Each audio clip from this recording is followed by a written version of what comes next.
Do you feel the magic in the right way? Happy birthday, Johnny Gill. You got to 50 gang. Congratulations to you. See, you had a wonderful party all over the internet. Happy birthday to those born today, May 30th, 2025.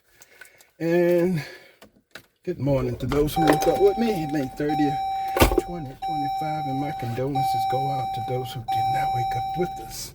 Oh yeah, just got a tip. I'm in Athens, Georgia. Shout out to Athens. Used to live here a long time ago. Looking at the Drive to 50 gang member, Troy Coleman. So he is good. He is straight. Gave me a tip. He said my competition was just here. And fucked up. So now I got good ratings there. Let's see what's going on here.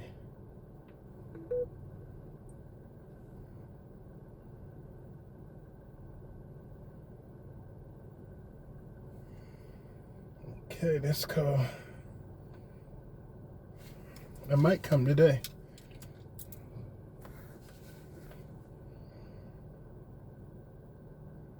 Sounds good. All right, let me call.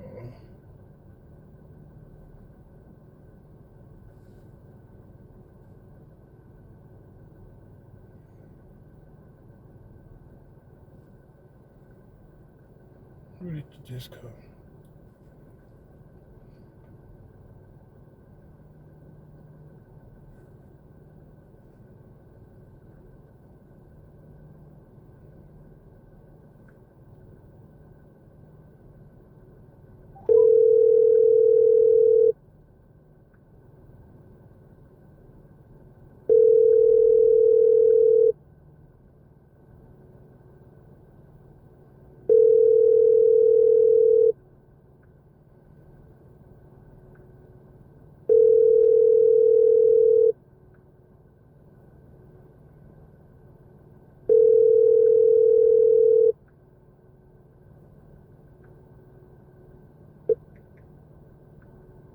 Please leave your message for 7069088.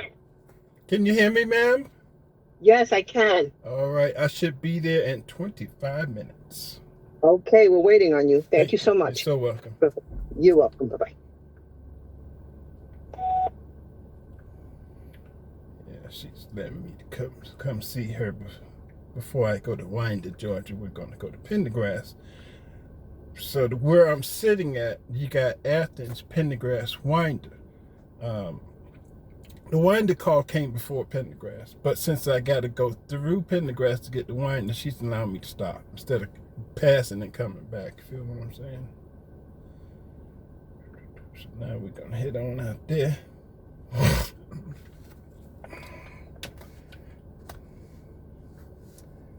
And we're gonna handle business.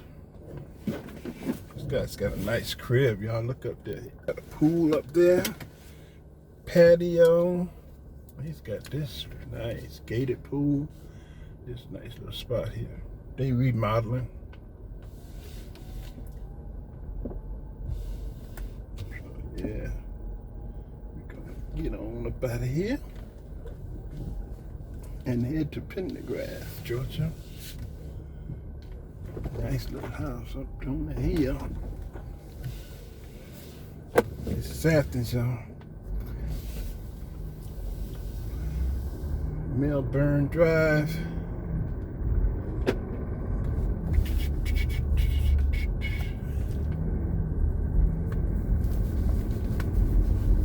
Nice, clean neighborhood too, man.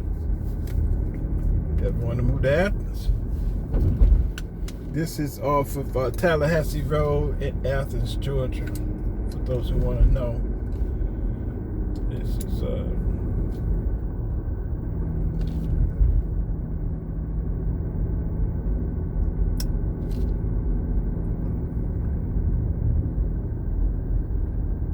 basically the north side of Athens. And they still building too. They got a house coming up right there.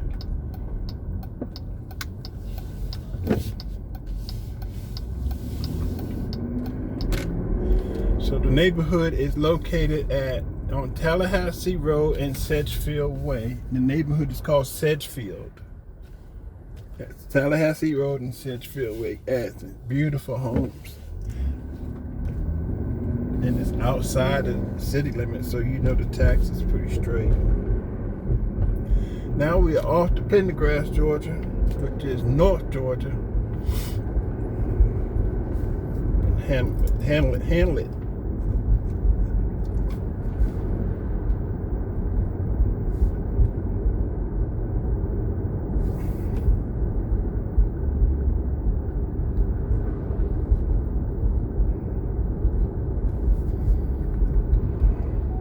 Your recording has reached the maximum length. To replay your message, press 1.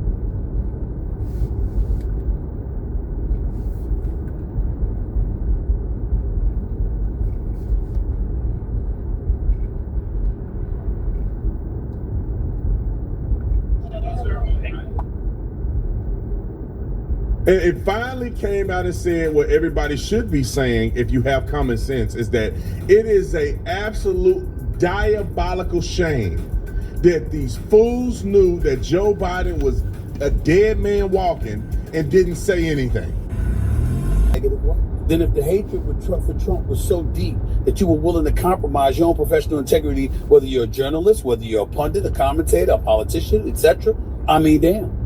Who are we to believe now? It makes Trump look right. Because that hatred for him that led people to compromise their own professional principles just to ensure that he didn't win the presidency. Well, if you were willing to do that, then all of a sudden, does it not buffer his arguments about lawfare being exercised against him?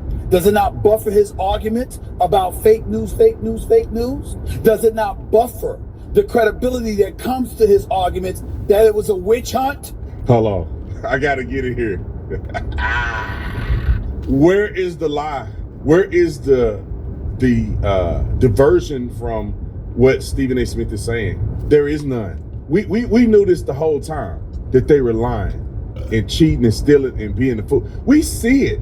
We could watch Jake Tapper when he was, before he wrote this book or co-wrote this book, or somebody ghostwrote the book, he put his name on it, or it was ghostwritten. I think that's how you say it.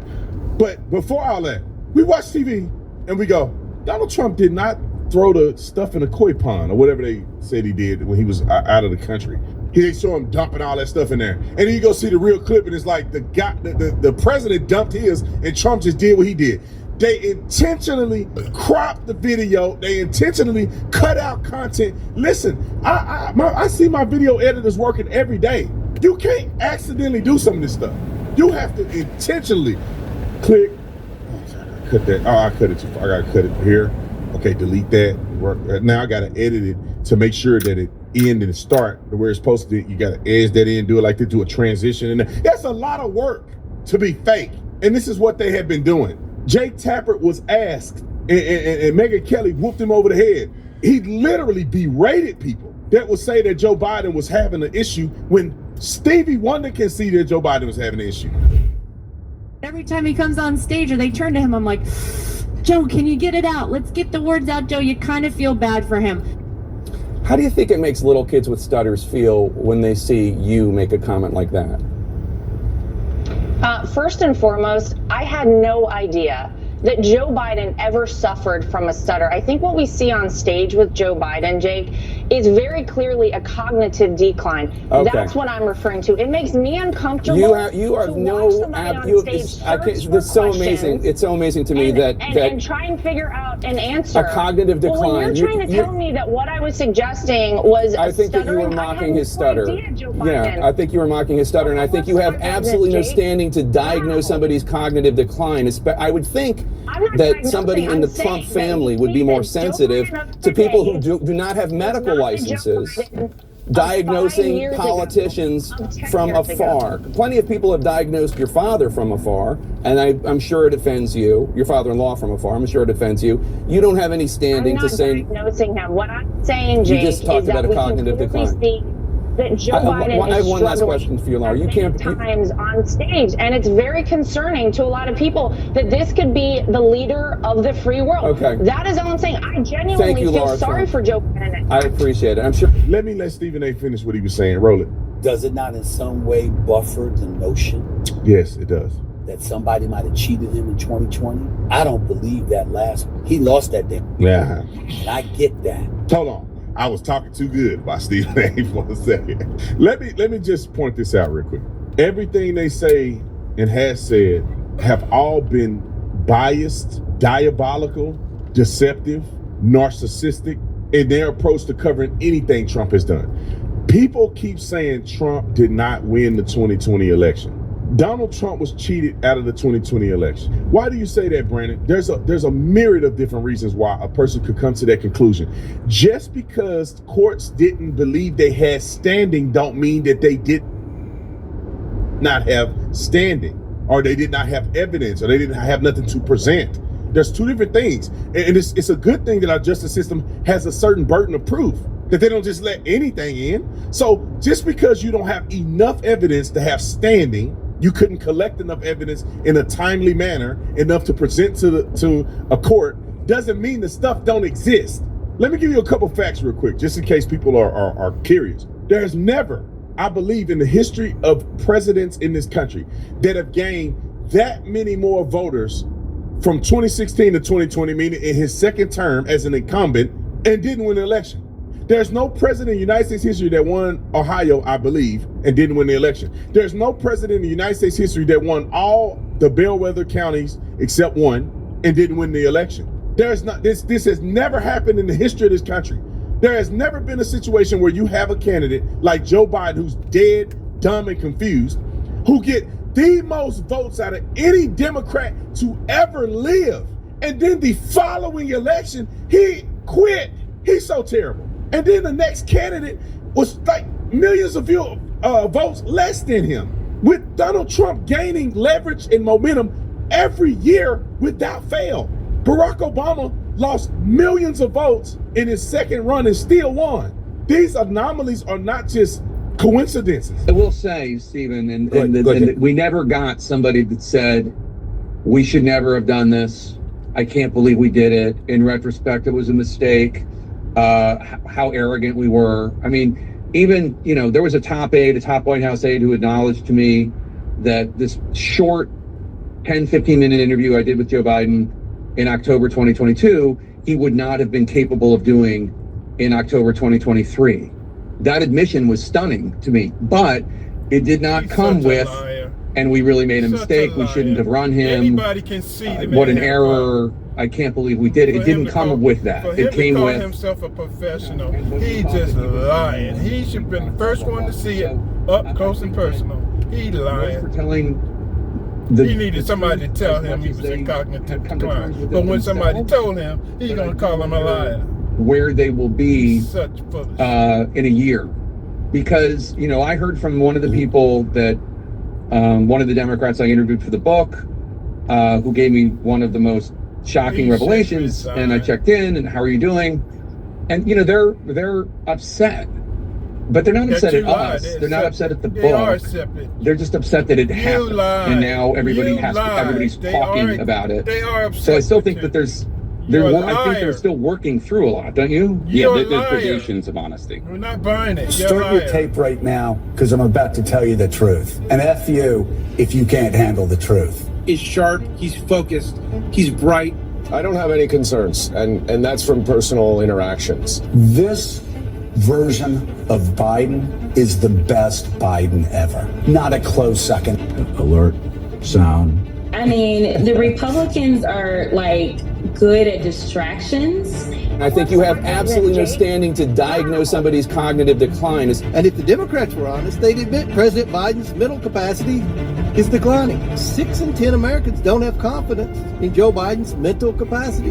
Then you have the liberal media told bad things about me and members of the Oversight Committee because we have the audacity to investigate. Giving us their drive-by diagnoses of the President of the United States. Congressman, what you are suggesting is that I omit portions of my reasoning and explanation to the Attorney General for political reasons. Democrats get into a frenzy. Do you think people close to President Biden are being honest about his mental state? And these slip-ups kind of happen. I mean, there should be no concern. So I don't really care if he was off for 90 minutes and didn't put on like people wanted him to put on. I saw no more in his declaration than I've seen in anybody else. Sharper than anyone I've spoken to. This is a very sharp president. Incredibly sharp, incredibly probing. He is sharp. He is on top of things. The president has no impairment. Nobody's buying that. No. Nobody's buying what he's selling. And the pipeline of videos that aren't telling the full truth. All this right-wing propaganda that his mental acuity has declined is wrong. The same right-wing influences that are trying to take me down are trying to take down President Biden. So Joe Biden's not the one calling the shots. And let's look at President Biden. People see he's not. Nobody suggests he's senile, and that's disrespectful of senior people with any kind of memory disability. We're all aware of how he's doing. The president of Mexico, Sisi. We finally beat Medicare. Sometimes he would say things he didn't want to say. You know what? I don't really care. I'm serious. I really don't know what he said at the end of that sentence. I don't think he knows what he said either. President Biden's decline and its cover-up by the people around him. Cover-up is a very loaded term. I don't think that there is a huge cover-up underway here. If anybody out there gives a damn about the truth, read that interview. Original Sin. It's about President Biden's disastrous decision to run for re-election and the cover-up of his decline.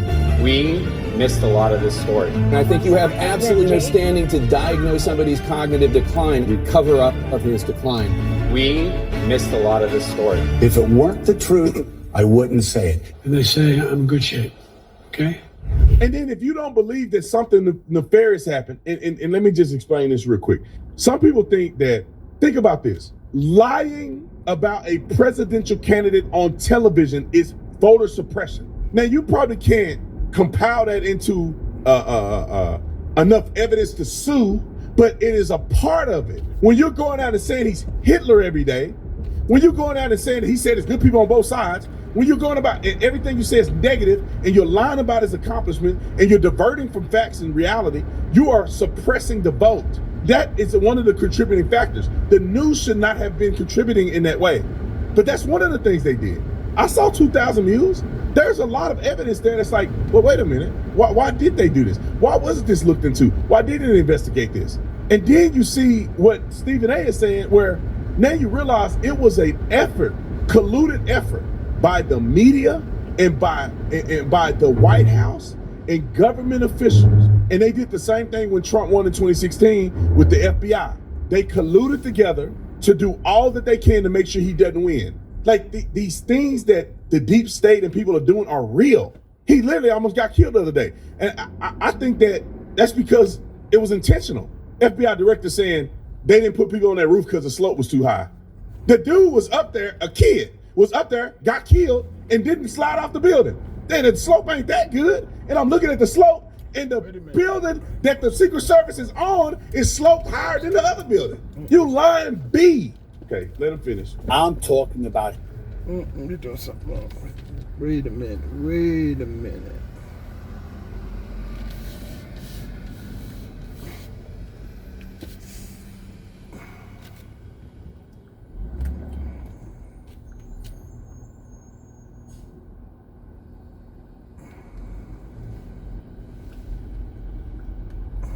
I'm messing up. Going the wrong way, y'all. My bad. Him genuinely feeling cheap as opposed to knowing he's lying because, oh my God, the numbers say so. Why should he give a damn? The rest of us, yes. Why should he give a damn about them? They cheated him, though. You see what hatred can do? You see what an absence of objectivity? They cheated him. You see how the corrupt actions of a few, whether it's him and a potpourri of his lies over the years, or Democrats and the lies that they were spewing leading up to the election. You see how we all got screwed? Yeah, that's how they cheated. Because now the American people are sitting here not knowing what to believe or who to believe anymore. We know. And then you wonder why I'm pissed. Stephen A., I love you. We know what to believe. I'm glad you finding out. But we know. We already know. Go look at my videos. Stephen A., I got to get Stephen A. on my show. Stephen A., if you're watching this, Go look at my videos. What were we saying 5 years ago, 4 years ago about Joe Biden? We were saying the guy, something ain't right. He's stumbling over his words. He's very different than he used to be. He's falling up and downstairs, falling off bikes. He in the lawn doing this. They're like, Mr. President, this way. We got videos all over conservative media where this fool walking off he about to walk off the property. Secret Service like, this way, man. His back stiff like that. Your back ain't stiff like that unless there's something wrong with you. He half dead. We like, hey, the media, fake news media. Trump say fake news, 24 hours a day. They fake. And then now they admit it in a book how fake they are. You telling me nobody knew that Joe Biden was like this? But all of a sudden, now that Trump is in office, everybody somehow has the gumption or courage to now say something. Either they said something then and y'all didn't report on it, or y'all didn't care to pursue it until after. Ain't no way in the world y'all didn't Jake Tapper on there. Like, wait a minute. Joe Biden is bad. We said he was bad before he went to the debate. People were like, Joe Biden, I said he gonna die in that debate. He finna get murdered. They may as well indict Trump on it because he finna murder Joe Biden in that debate. What happened? That's all, folks. Scranton. And then Trump came out and said, I don't even think he know what he talking about in front of the whole world. And let me tell you how this happened. Don't you think it's crazy that he went off into nowhere land and then wrote an email that he resigned? You can't make a press conference, bro. That's the biggest decision in our democracy, is that a presidential candidate that got the most votes out of any president in United States history by far is dropping out of the race. How is that possible? And you send an email. You don't even do a press conference. Bro, let me say this, and I'm gonna shut up. If President Trump didn't get screwed in that election, Kamala Harris would have won. How is it that she didn't win? Joe Biden was just as unpopular as Kamala Harris, because him being VP with Barack Obama, the American people spoke that they wanted nothing to do with anything with that administration. That's how Barack Obama lost votes in the second term. If he had another one, he definitely would have won. He lost millions of votes. He flipped. There's like 120 counties or something that flipped. I mean, probably more than that. I think Barack Obama flipped more seats away from the Democrat Party than any president in history. He lost so many seats in his first and second term. We had the majority House, Senate, and presidency when they were done with Barack Obama. It was a rebuke of his administration. Barack Obama was incredibly unpopular. Republicans flipped every seat after he left. Then Hillary Clinton ran. She got killed. Donald Trump wasn't even a politician. He beat the brakes off of her. So not only was Barack Obama damaged, Hillary lost. What makes you think Joe Biden, who ran for office as president before a loss, who was the oldest man on planet Earth in politics, what make you think he somehow had a chance to win? They screwed it over. The mail-in ballots, that COVID stuff, we all know what happened, y'all. And just because you don't have the evidence presented to you right here, don't mean we don't know what's going on, bro. That's like saying that because what's his name, O.J. Simpson got off, we know that he killed them. He got off, right? It's not that he didn't kill him, it's that he got off for killing them. Because in our system, if you have a great defense attorney, you can get plea deals, you can get off for stuff you didn't done. Look at Diddy. Diddy, right now, I don't know where you stand, but he got a team of defense attorneys that could probably get him off of this thing. Come on, bruh. Just because you can't, and I'm not trying to compare this to God, but just because you don't physically see God don't mean there's not enough evidence that God exists, right? You look outside, you look at here, do this, evaluate context, and you realize there has to be a God. And the same thing with the elect. You look at the context about everything that's going on. You don't need to physically see the evidence 100% in one position that you can defend in court to know that's not right. Something ain't right. We did not need a diagnosis of Joe Biden to know something ain't right with him. Now explain this to me real quick. Because we didn't have evidence that Joe Biden was a dead man walking, does that mean he wasn't a dead man walking? Because the evidence is now prevalent after he's out of office, don't mean that he wasn't sick while he was there. They lied to us and deceived us and didn't present it to us. But the man was sick then, just as well as he's sick now. It's the same thing with the election. I guarantee you in 15, 20 years from now, there's gonna be a whole documentary on how Donald Trump was cheated after the election. I guarantee you it will be. But while he's alive, nobody's doing it. 10, 15 years from now, 20 years from now, there'll be a whole documentary. And then we're going to look back and be like, see, like the CIA killed Kennedy. Like, remember when that was a conspiracy theory? Now we know that's what happened. Just stay tuned. That's all I'm saying. Just stay tuned. When you hear something and you think it's a conspiracy, look, there's no evidence. You just wait a minute. Don't let people deceive you from what you actually see. We know these Democrats are evil. We know what they did in 2020. We knew that Biden was in trouble. We knew that Donald Trump was incredibly popular. He should have won the presidency, and he did this time. We knew. Believe your eyes. Don't believe these lies from these Democrats. All right.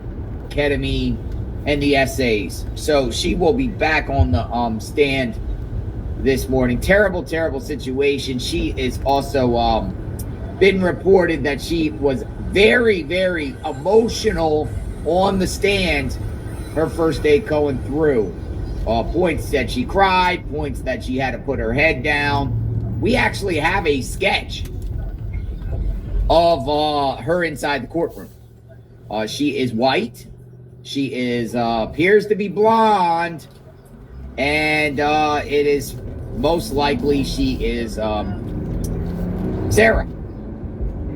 So we won't hone in on her real name like that. You guys know. I mean, it's pretty much the dots have been connected. That is her on the stand. So that photo will keep up while she's testifying. And Diddy sitting back, watching this. His family were in the courtroom yesterday. His mom, Janice, 3 of his boys were in court. Will they show back again today? Remains to be seen. We're on media stakeout watch. Who's coming in and out of that courtroom? But yeah, very, very powerful testimony by Mia, who I find very believable and credible.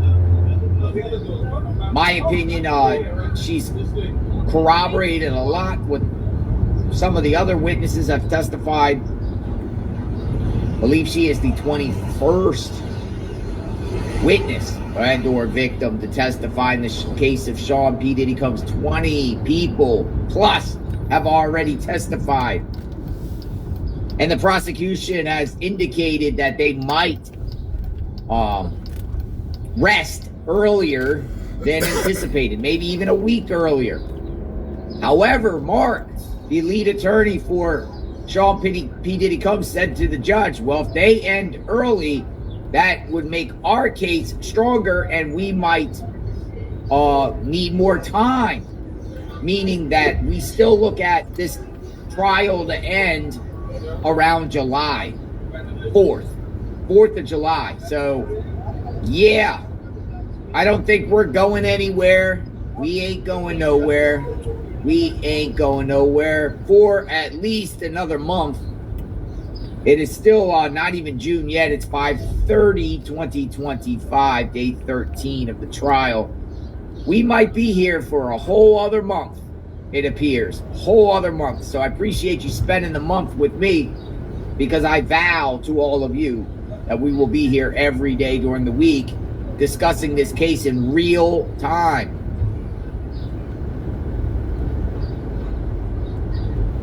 I get all the different feeds in front of me, from CNN to NBC News to Intercity Press. Shout out to all of them and all their journalists that are inside relaying the information out in real time so then we can relay it all to you. There's some others that are also there. It looks like New York Times has possibly a reporter, and also the Independent. Seems like they have a reporter too, because they do live updates. Washington Post. So you got quite a few media outlets that we are aware of that appear to be inside the courtroom, or have reporters or beat writers or somebody relaying information out. So that's good. Hopefully none of that goes away. We want to see all these journalists day in and day out, just like we are here, because we are invested in this case. Highly invested. I am not only invested in this case, I'm obsessed. I'm obsessed with all the people that have been coming in, each and every one of them, and their own testimony. And everyone brings something to the table. You might think one person's testimony's lame. or nothing of nothing. But I think each one has its own element to this entire situation, the totality.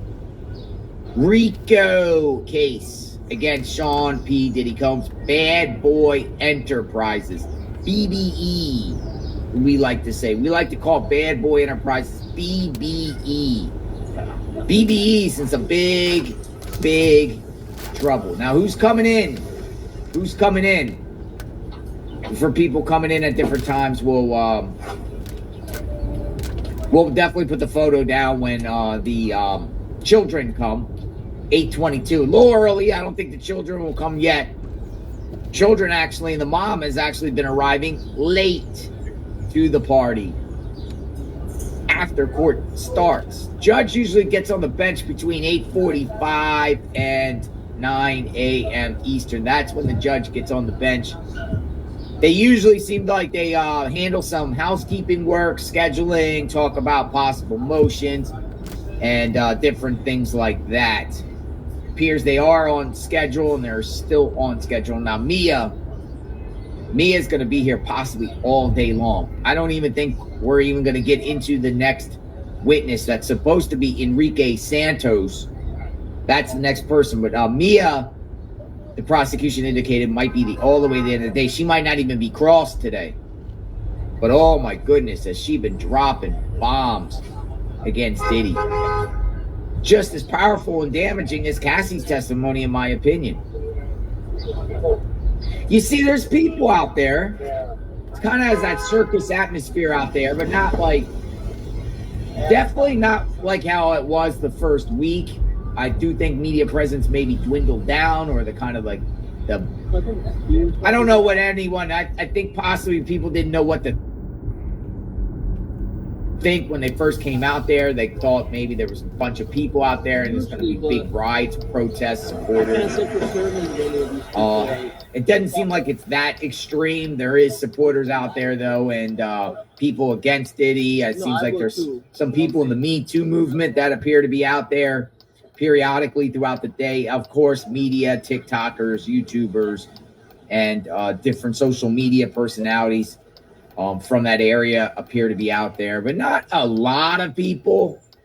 Not a lot, but enough for them to put up the barriers and, allow some space for the victims or witnesses to come in and testify so they can not get bombarded on that sidewalk there. It gives you a kind of a look at New York, while Diddy is fighting for his life and he's on the hot seat, most of the people around here are going about their lives. Work, school, training, walking around in New York, and this is like business. There's Brian Steele. I see Brian Steele. Brian Steele, I see him. Boom. And again, folks, Diddy's lawyers all come in at separate times. Brian Steele coming in. What you got to say? Anything? Well, he seems a little happy and optimistic. His client. Except for the Atlanta Hawks, I'm going all Knicks. Oh my God! All right, well, he's going all Knicks, so he's focused on the Knicks, but he's not necessarily focused on Diddy. What's going on here? The lawyer said he's got the Knicks. Got the Knicks. I guess lawyers need to kind of wind down themselves, just like all of us. If you have a stressful work week, I'm sure he had a stressful work week, because if you think this is going good for Diddy and his defense, I don't know what you're watching. Maybe you see a different thing. Maybe you see something I don't see or others don't see. We've had a poll. Most people feel in this chat that Diddy is guilty. But again, one thing I've noticed about this, with his lawyers, is I haven't seen them all arrive at the same time. Yet. The report goes on to say, imprisoned former rap mogul Marion Suge Knight, who for decades shared a relationship with Combs, they say, said of his arch rival that Diddy should take the stand in his case. Speaking to CNN's Laura Coates from prison, he's serving 28-year prison sentence for a deadly hit and run in 2015. Knight said he believes Combs should humanize himself. I feel if he do tell his truth, he would really walk, Knight said. If Puffy goes up there and says, hey, I did all the drugs, I wasn't in control of my life at the time or myself, he can humanize his old self and the jury might give him a shot. Do you think that strategy would work? Now, you think Suge Knight's the brightest man in the world, him himself serving 28 years, been out and out of prison himself. Do you think that's a good advice to go on the stand, to humanize yourself? I'm not so sure going on the stand to humanize yourself and just own up to it is a proper strategy, because if that's the case, why didn't you just plead guilty with a deal and get some leniency? One SEXY Nana says this is all a diversion from the elite getting a charge for abusing children. He'll get pardoned anyway. It's a disgrace. Thank you for the comment. And you know, there's a lot of things that are going on. I will say though that there is a strong possibility, whether it's children or victims, male or female, seeing this might help and make a difference and inspire others to come forward and share, blow the whistle, get help, out the people that are doing it, escape a bad situation. So I do think there's a lot of good out of this. Could be. Remains to be seen. But yeah, Suge Knight's like, yo, put him on the stand and he has a chance to walk. But he goes on to say, if they keep him sitting down, it's like he's scared to face the music, Knight added. He should just have faith in God, put up his pants, and go over there and get up on the stand and tell the truth. Diddy, can't you see? You should have just entered a guilty plea.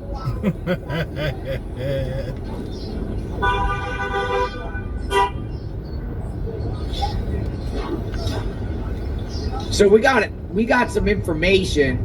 It's possible Kim Porter's dad has been there in the courtroom and no one has recognized him. Does anyone know about that? We received information that Kim Porter's dad is in the courtroom and has been observing from the courtroom. And no one has really recognized the father. Now, I haven't dug around to know what he looks like, but that would be interesting too.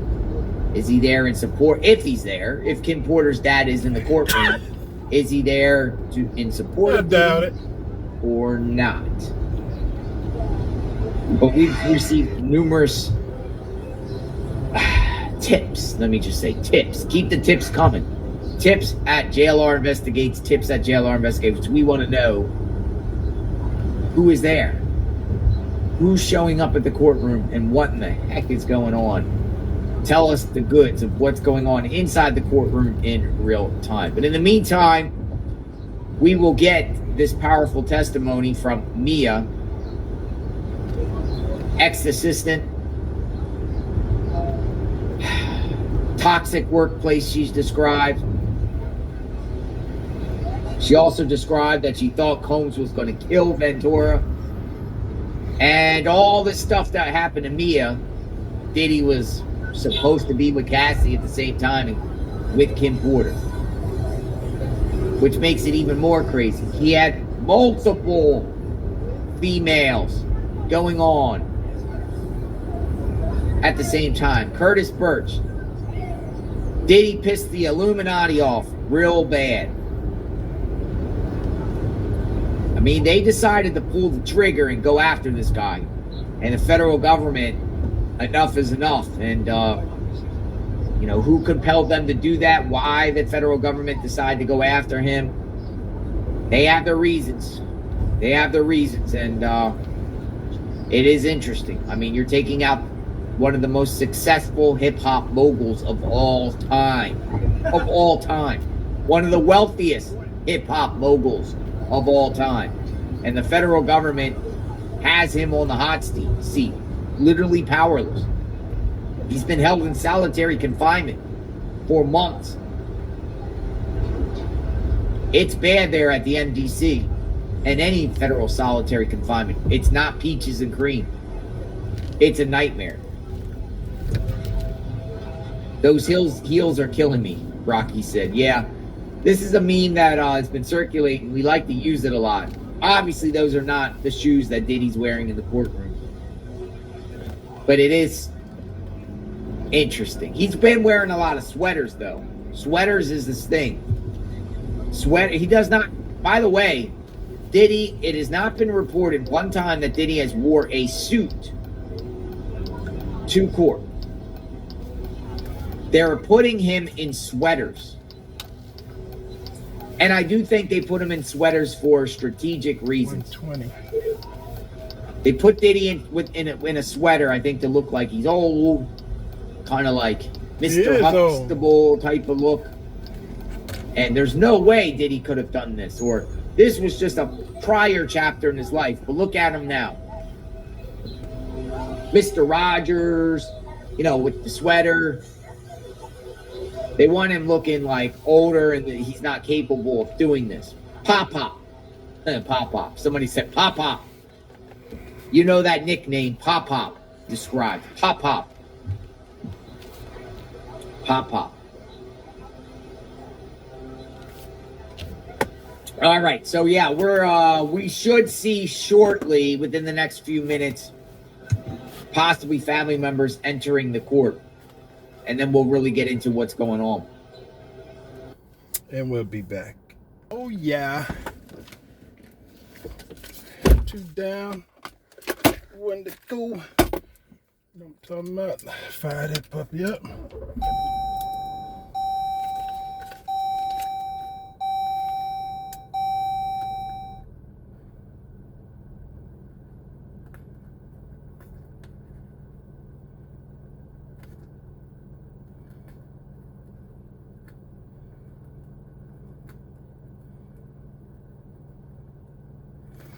The gang called me when I was in there.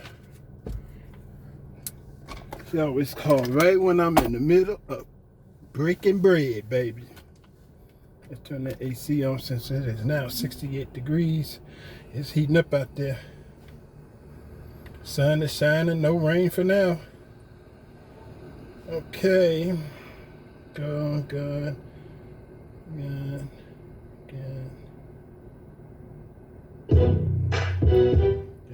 You have a message. Yeah. Start over. Close.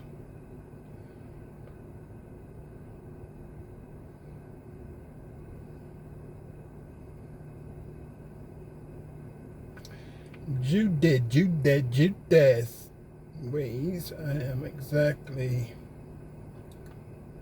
22 minutes. Judy.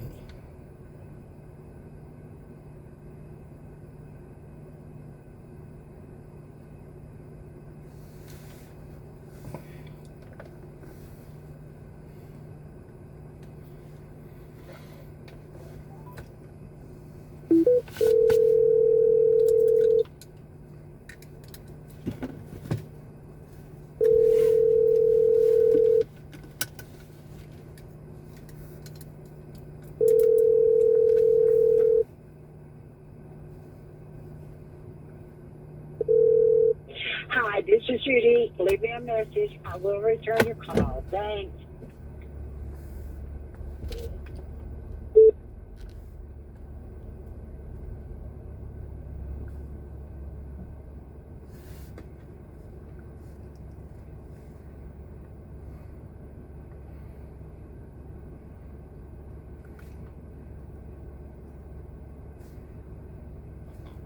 Jude.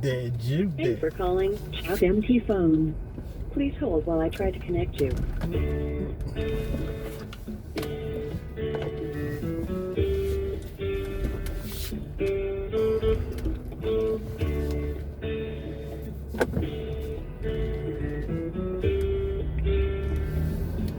I guess he is unavailable. Let's see, we go to this one. Come out the next one.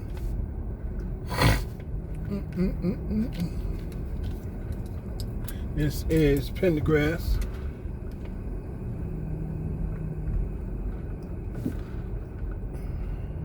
Of the P. Diddy Combs trial.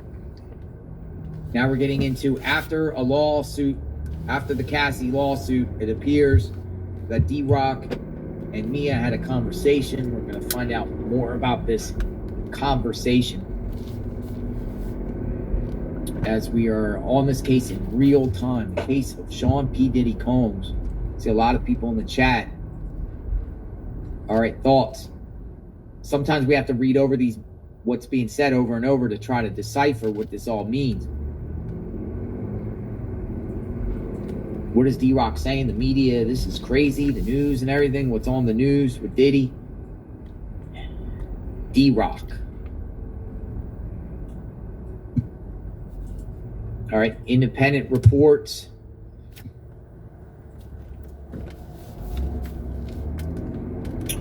"30 minutes ago, Mia running away from Combs didn't work. Mia testified that she had been suspended without pay numerous times of working for Combs and was told the reason was that she was being insubordinate. Asked if she felt she could leave her job, she replied, that wasn't a thought. I tried to run away before and it didn't work. She added that Combs would have made sure she could not get a job elsewhere. He would destroy my reputation. I was scared of him." Capricorn Clark, same way. Corroboration. That's what I see here. Stories are starting to jive here about the inner workings of Bad Boy Enterprises. Now we're getting into a conversation with D-Rock at the objection of Brian Steele. You know, one thing I've also noticed about this trial, of all the objections out there, Brian Steele has objected Everything for the defense more than any other.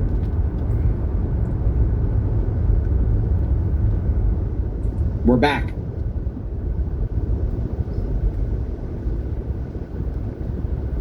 Where did D-Rock say he was? That he just landed in Miami. He was going to be at Puff's. He was going to take care of Christian. D-Rock said, maybe you could say something. How did you respond? I pretended I'd talk to Puff. Did you want to? No. I was scared. He called me right after D-Rock. How did you react? I threw my phone behind the couch and ran out. Why? It was so triggering. She got triggered by Diddy. She literally got traumatized and basically threw her phone when she heard Diddy. Did you hear from D-Rock again? Yes. She's traumatized. That's the way she's saying it. She got traumatized. What did Diddy say?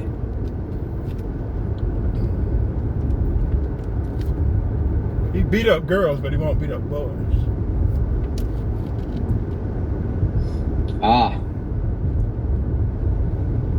She said she was scared to talk to Puff on the phone. This is after the Cassie lawsuit. D-Rock trying to connect them again, in a sense. Man, sounds to me like D-Rock is an accomplice. Yep. It's like, what is like? Need to go to jail too. You know, did he worry that she's going to come forward or corroborate something about Cassie or try to see if some stories jive? Or did he want to get a hold of her after the lawsuit with Cassie? We shall see. Sounds like D-Rock's an enabler.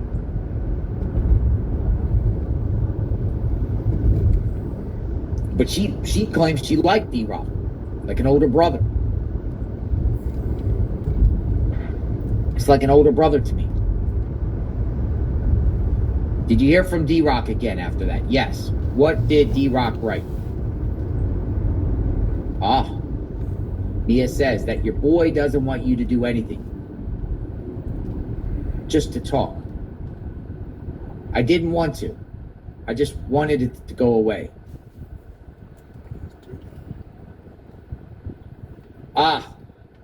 What she's saying is Diddy is using D-Rock to get to Mia, and D-Rock's telling Mia Diddy just wants to talk to. He's not asking for anything. He just wants to talk. He just wants to talk. He just wants to talk.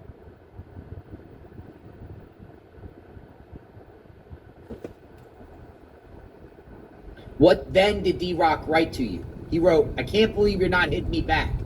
It was February 22nd, 2024. Mia started ignoring.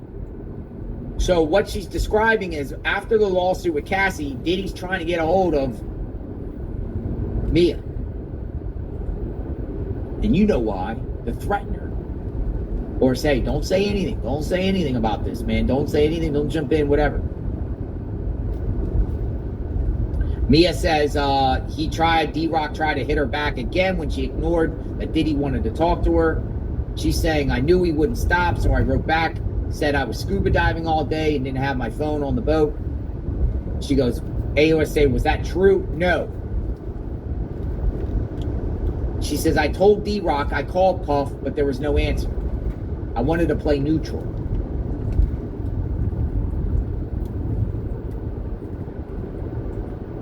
Why didn't she just say to D-Rock, I don't want to talk to him. Peace out. Why is she kind of like saying, hey, well, I told D-Rock I called Puff, but there was no answer. I wanted to play neutral. She should have just said, honestly, I'm not talking to him, D-Rock, okay? You and me are cool, D-Rock. You're my big brother, they bro. They won't say nothing that we're going to give her a beat down. I'm saying, no, he come after. I ain't talking to him. Don't contact me again about him wanting to talk to him. She should just put her foot down, because by this time she's long gone, but she's fearful, traumatized. She had to track it down. She heard his voice. He has the means to track it out after Cassie's lawsuit, and she had to throw her phone because just hearing his voice triggered her. Right. Fear. Right. Fear. Fear. All these years later, she gets $200,000. But all that stuff, it's like you've been victimized by a monster. You moved on from your life from the monster, and then a monster tries to make a grand appearance back into your life a decade later or 5 years later to try to, I just want to talk. The monster that traumatized you. You've already moved on. Probably she's blackballed from the industry. She got the $200,000. She got the $200,000. But she's so traumatized. She didn't want anything to do with it. Right. But she also probably wanted to keep the peace too, because she don't know if this dude's gonna track her down. Diddy's threatened to kill her before. She's been asleep in the past, and he's on top of her, essaying her. Yes, she's gonna be traumatized. My opinion, she should have just cut D-Rock off and none of them. Even though she might think D-Rock's cool or whatever, man, but you know D-Rock's loyalty is to Diddy over Mia. You know that. Should be, right? Yep.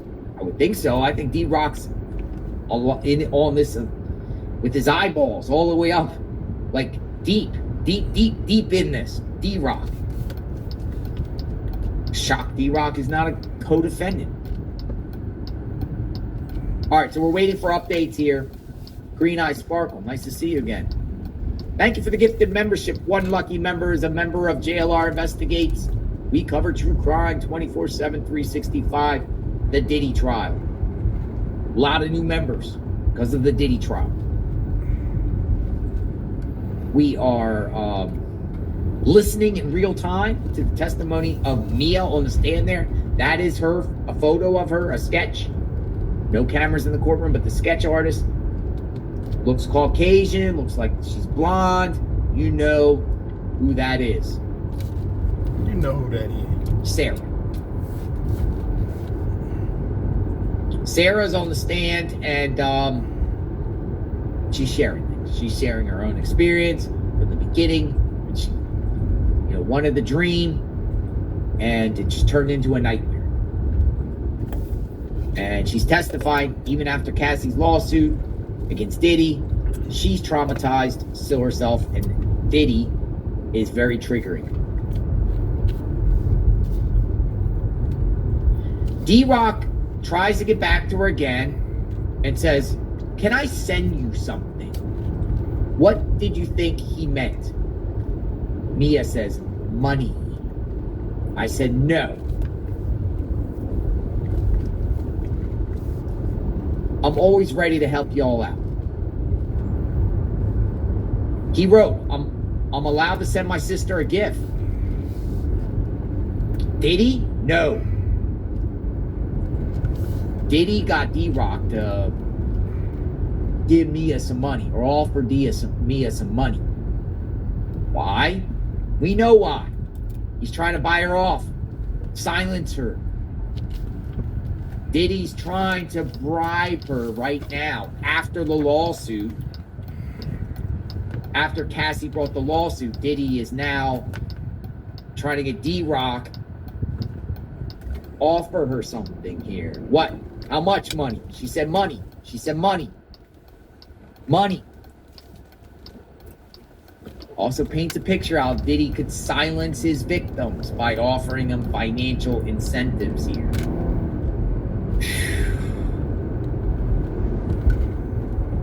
What do you think D-Rock was trying to do? Find out for Puff if I was a threat. Boom! Did Mr. Combs text you in February of 2024? Yes. 1 year ago. A couple months. Yes. He said, "Call me when you have 10 minutes, love." Interference. And this one, February 7th, 2024, he said, "I need my memory jog." Interference. So now Diddy himself is reaching out to her in February multiple times. Interference. Hey, I need 10 minutes of your time. So there you go. She just testified. Diddy wanted to know if she was a threat. Diddy wanted to know if she was going to cooperate or tell. He's trying to read her a minute, trying to get a hold of her, basically to convince her not to testify or not to cooperate if the feds reach out to you. What we're getting into right now, folks, is clear obstruction of justice. Bribing her off or trying to feel out what's going on here. Have you talked to the Fed? Prosecutors contact you? Did anybody from Cassie's side contact you? What's up, Mia? Anybody reach out to you about this? But at the same time, D-Rock was offering some money to feel her out, feel out what's going on, or convince her not to cooperate. We shall see. Diddy's getting desperate at this point. Did you respond? No. I didn't want anything to do with it.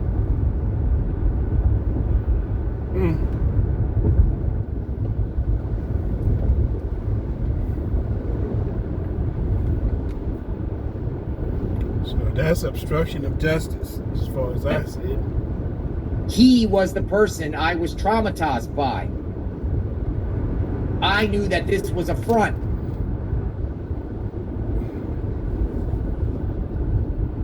Was this the last message? I think so. I got some objection. Sustained. All right, Steele's objecting to something. Diddy trying to buy her off. Diddy's trying to sweet talk her. Diddy's trying to lure her back into his web. Diddy knows he's in big, big trouble because of the Cassie stuff. He knows he can be in big, big trouble because of the Mia stuff.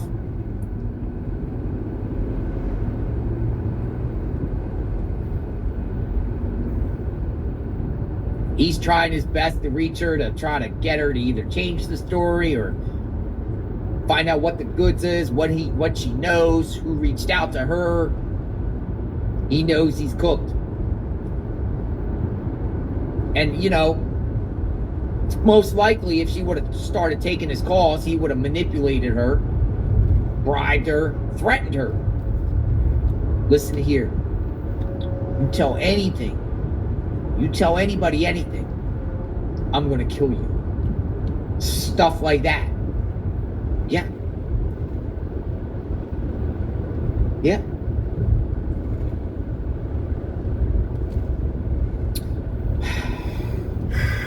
Good thing that she didn't take that call or those calls, correct?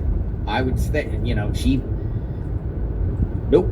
So the defense is going to be like, you know, it's going to be hard. I mean, what they're saying, you know, the defense, I don't know how the defense is going to get around this because clearly she had no rap for him. After she left, that's it. She's done. She didn't play no mixed messages with him, reach out back to him, nothing. She moved on.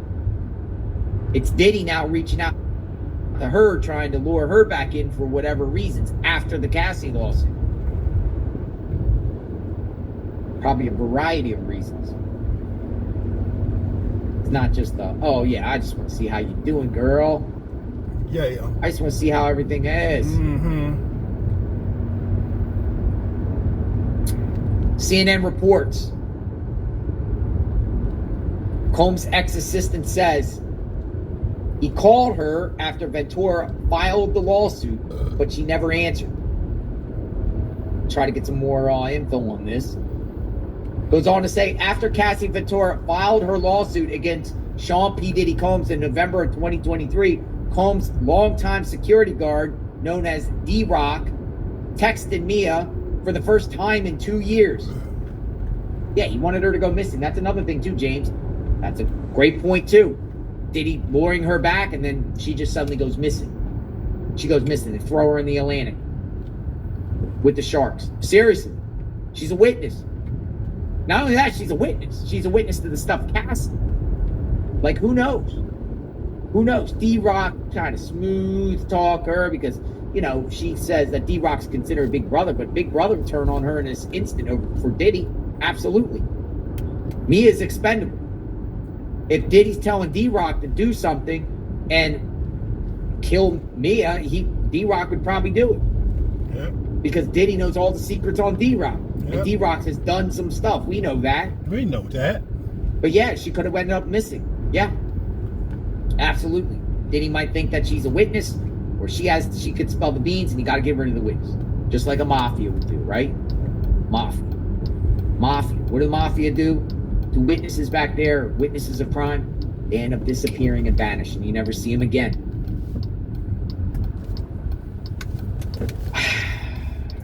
D-Rock texted Mia for the first time in 2 years. He wrote, "A lot has been going on," and said he would call her. Mia testified. On the call, D-Rock brought up the lawsuit. She said, then he changed to, "Yeah, it's real crazy what's going on," Mia recalled him saying. Because, you know, like Puff and Cass, they would just fight like a normal couple. He's trying to influence her words. You know, it's not what the media is saying. It's just that they're a normal couple, right? You agree? Maybe they're trying to get her on tape to say that so you have the tape. Mia testified that her radar went off because she knew D-Rock had witnessed Combs be violent with Ventura and that it was absolutely not normal. Mia testified that D-Rock then said he had just landed in Miami to join Combs who wanted to talk to her. She said it was her impression that Combs wanted her to make a public statement on his behalf. She never answered Combs' calls, she said. Mia said, all right, we will be back. All right, got her done. Come back and knock that out tomorrow morning. We got to go get the parts today, though, because I get the parts today before they close. And then, You have a message. Go on. That way I just come straight on over here.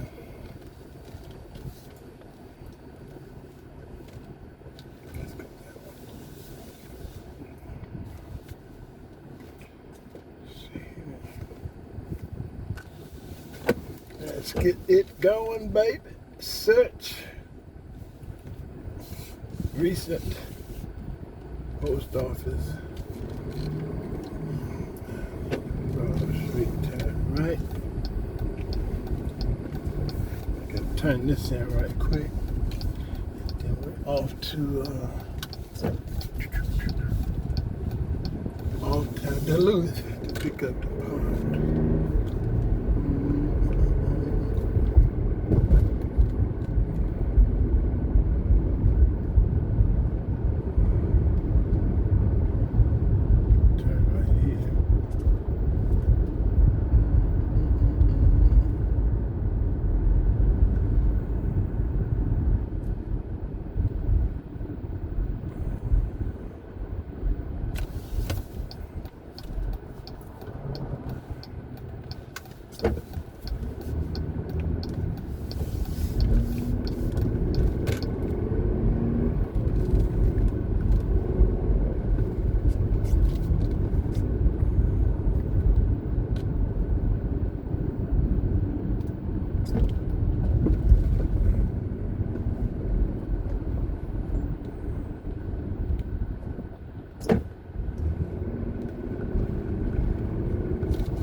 I gotta go to Hardee's first.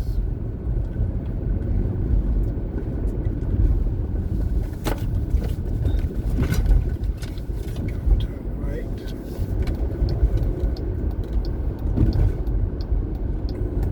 I'll take a one right there.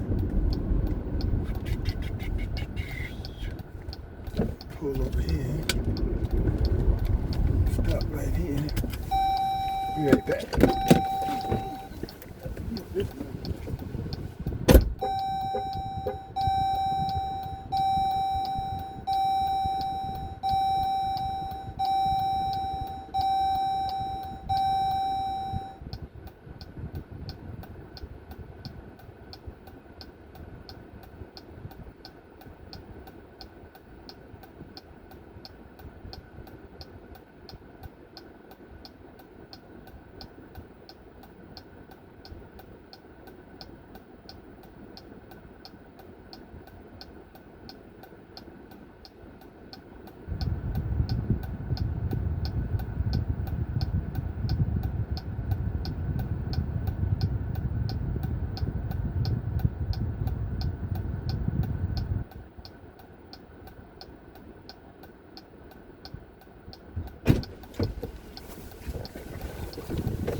Back up before somebody come. Back on up. Back on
Right, now this post office they gave me no problems. Okay, next, let's order this part, make this money. Okay. Close.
Continue. I'm gonna pick it up.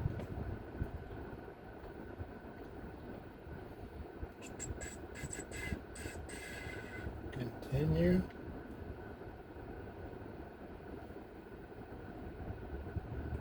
Continue.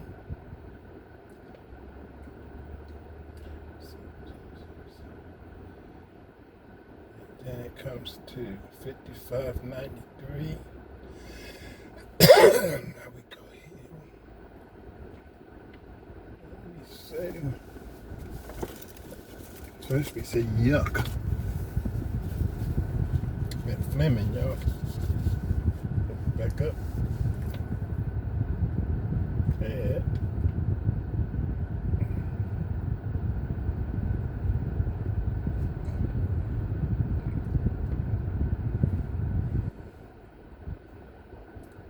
Done.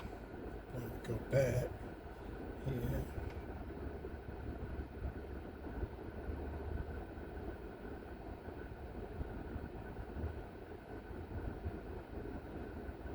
What are you doing? Check out.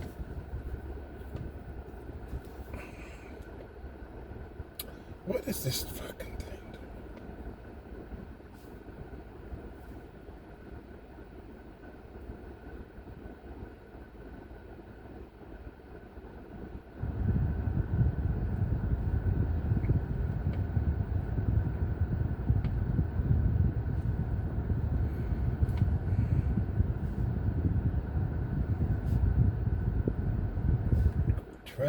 Don't want to chat with you.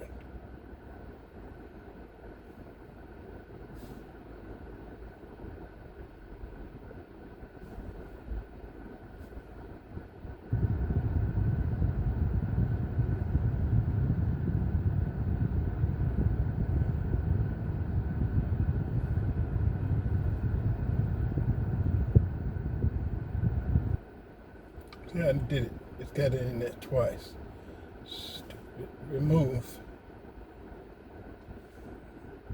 Close. Check out.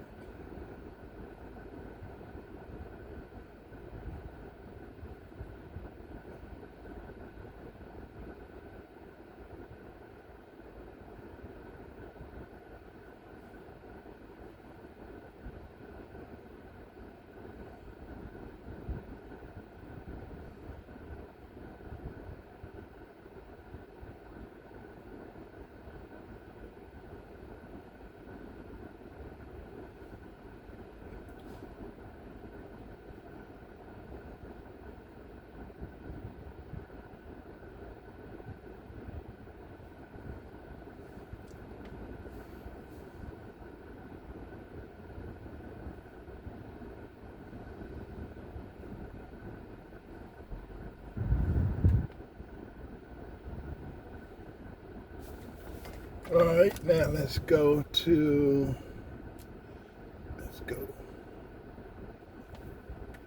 pick up the pods. Let's go back, close X, back, save, boom. Let's roll out. Close.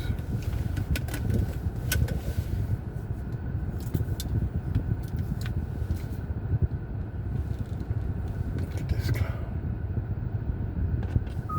All in my damn way.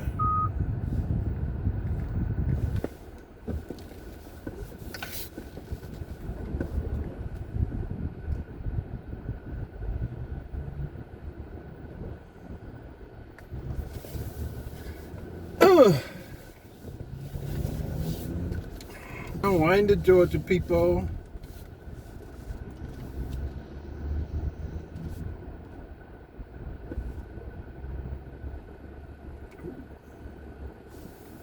Oh, you don't want to go this way.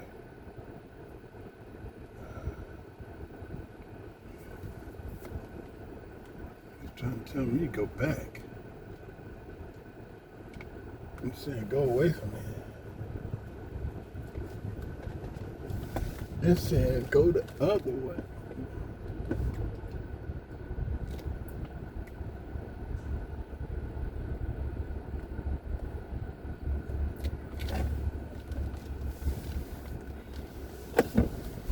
Turn around.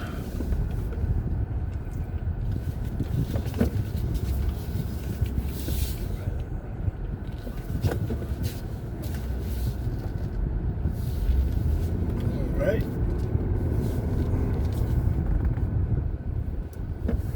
Turn right here.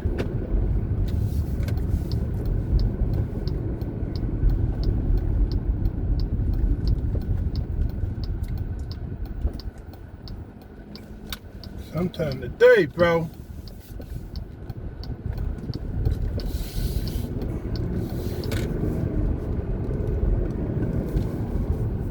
Raggedy motherfucker. Sometime today, get that shit out of my way. Do me a favor. Go straight. You don't even know who got the right of way.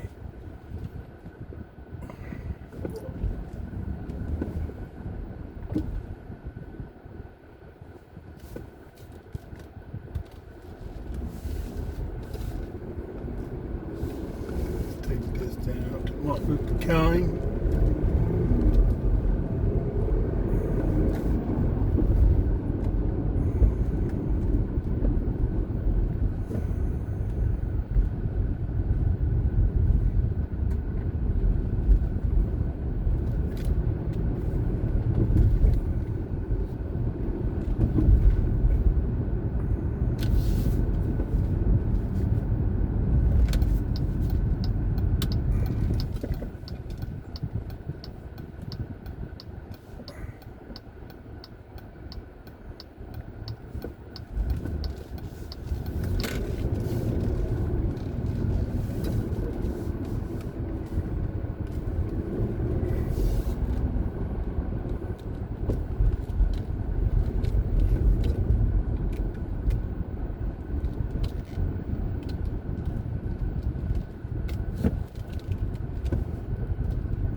About going to Istanbul when Mia says me and Cass going to Istanbul. Did Mr. Combs have to approve both of you going on that trip? Mia says absolutely. What about this photo here? Mia says we are in a Sprinter van on the way to Cass's club appearance. Where are you in this one? The W Hotel in Istanbul.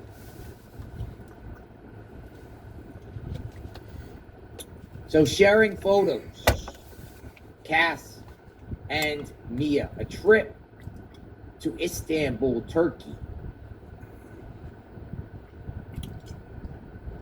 What he's trying to say here is you love the lifestyle while working with Diddy. That's where he's going here. Will it work? Nope. Will it work? Nope. You're flaunting things, you're saying things, you're making collages, you appear happy. There's photographs of you leaning in with Diddy in photos that you posted on your own personal social media account. How in the world could Diddy have done this to you if you're doing all these posts? Like everything is peaches and cream.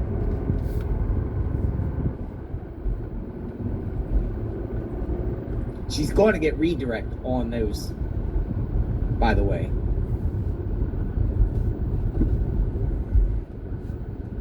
We're stuck on the Istanbul hotel, so just waiting to see what comes next.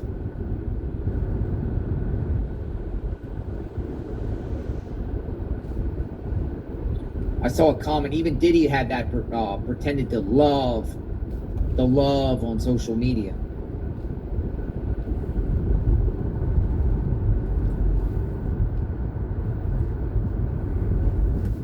This better not backfire on the defense in a sense of her just saying, I'm told I had to do this.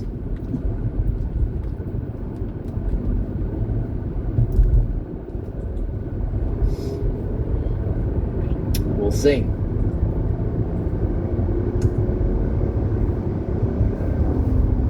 Continuous coverage right now. Mia is still on the stand being crossed by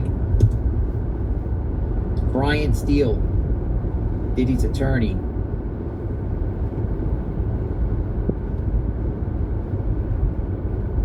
Now, 5 minutes ago, CNN says, ex-assistant explains why she made positive posts about Combs on social media. When asked, Mia testified she made positive posts about Combs because social media was about showing how great your life was, even if it was not true. So even got a little more context to that.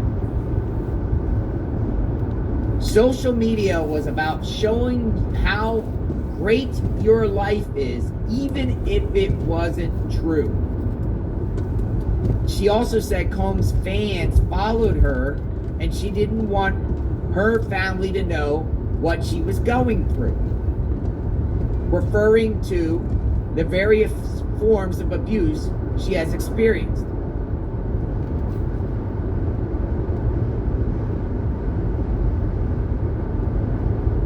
So she's saying the reasons why. She explained on the stand why she made those posts. She's saying that's what social media is about. Showing how good life is, even if it isn't true. Does she have a point there?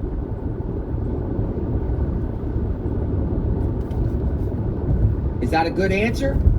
So things are happening good, even though it's not true. But it makes you want your fans and followers, if you're a public figure, to make it look like everything's gonna be all right. Everything's gonna be all right. So we're still on this waiting for what's happening here in Istanbul, Turkey.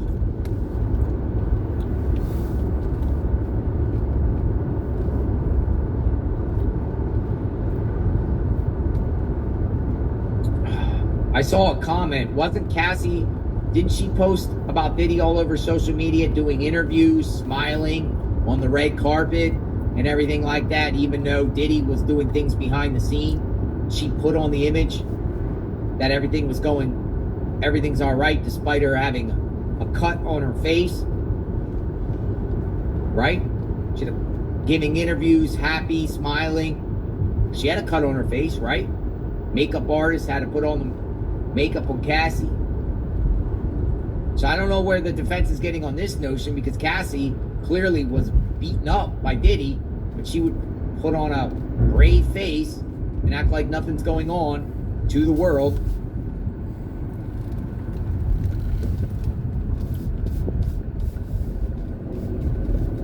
So I don't know if the defense can win on argument here on social media, as Mia explained, that just because you see something on social media doesn't mean it's true, or you put out things that are happy, but there's some really bad things going on behind the scenes.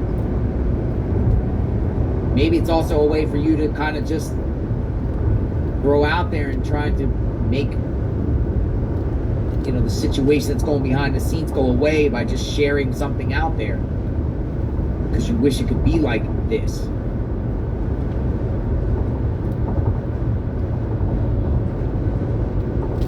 But it does go to say you shouldn't believe everything you see and hear on the internet. Whatever someone posts might not be. What did you write here? Combs, as Steele says. Mia, about Muhammad Ali's birthday with Puff. I took the photo. Ooh. Muhammad Ali's birthday. Puff was there. And Mia said she took the photo. You took one photo? I'm sure I took multiple, but this one was one of the best. This is November 4th. 5 years after you were SA'd? She goes, yes. What did you write? Thank you for being my friend. Hashtag happy birthday, Diddy. Hashtag I'm so hot, I'm throwing panties at myself. What? And you are in, and you have Mr. Combs shirtless in 2 of the pics. He's always shirtless. So what Steele's trying to do now is saying years after you were SA'd, you are writing things like happy birthday Diddy, I'm so hot I'm throwing panties at myself. That's what Steele is saying that she posted on social media years after being SA'd by Diddy. And then with photos, I guess, of her and him, or photos taken of Diddy shirtless.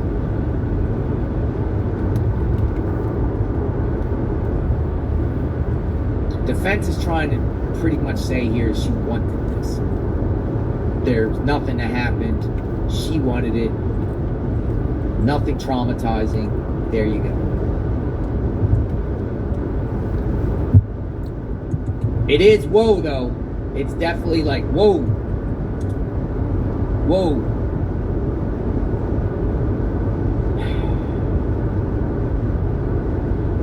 Combs changed his birthday at one point. Ex-assistant testifies. Mia, one of Sean Diddy Combs' former assistants, testified at one point Combs changed his birthday. Defense attorney Brian Steele showed another photo Mia posted to celebrate Combs' birthday, where the caption said in part, "Happy New Birthday." Steele asked Mia what that referred to. Puff decided to change his birthday that year, so we all promoted it, she testified. Changing your birthday? Who changes their birthday? You change your birthday? Never. People change their birthday? What is that? I've never even heard of that. Some devilish shit. Mr. Steele says to Mia, Mia, you have said you were SA'd so many times you can't remember. AOSA, objection, misstates the testimony. That is the mistake, or that does misstate the testimony. She didn't say that. Sustained. Steele was trying to trip her up and say, you've been SA'd so many times you can't remember. She never said that. She never said that. And the prosecutors stopped that right away. Judge said sustained. So Steele jumps to another question. Have you met with the prosecutors? Yes. More than 27 times? She goes, I don't know the number. 27 times. Do you remember telling you don't remember how many times you were SA'd? I guess they're the discussions that when Mia was talking to the prosecutors, Steele was saying at the course that Mia met with prosecutors 27 times. I guess 27, but Mia's saying I don't, but I'm sure Steele knows because they get the notes. 27 times with prosecutors. And I guess Steele's saying within that, some course within one of those times you met with prosecutors, she told prosecutors she don't remember how many times she was SA'd by Diddy. But she's saying now, I don't know if I phrased it that way. Steele goes on to say, this has ruined you, right? You are broken, yes? Mia says, the SA was part of the way he ruined me, yes. The SA.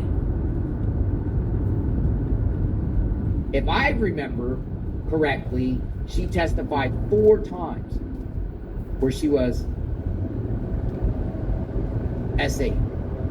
4 times. I counted 4.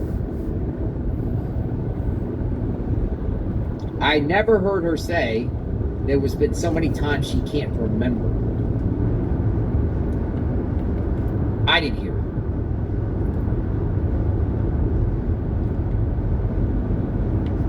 But I kind of remember her saying like she didn't remember things within each incident, not overall in general.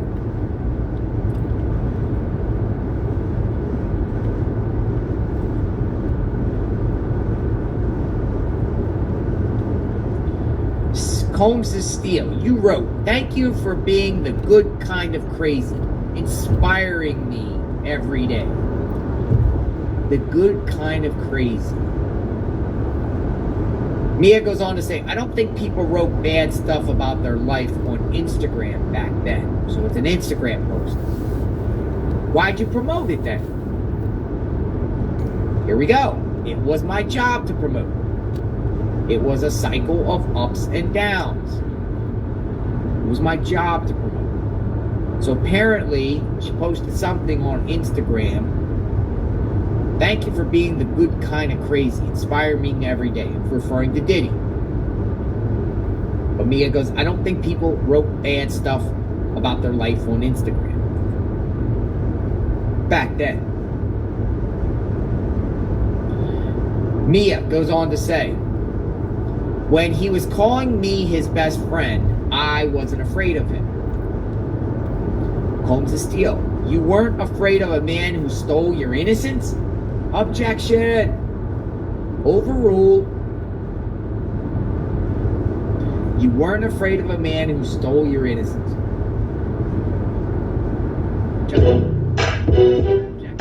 You have a message.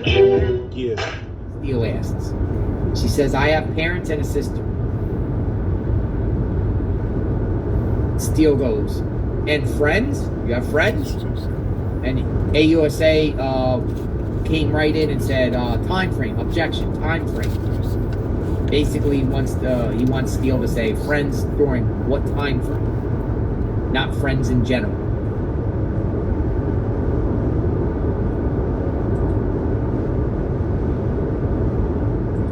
All right, so we're getting into some of our friends and personal life that Steele's asking about.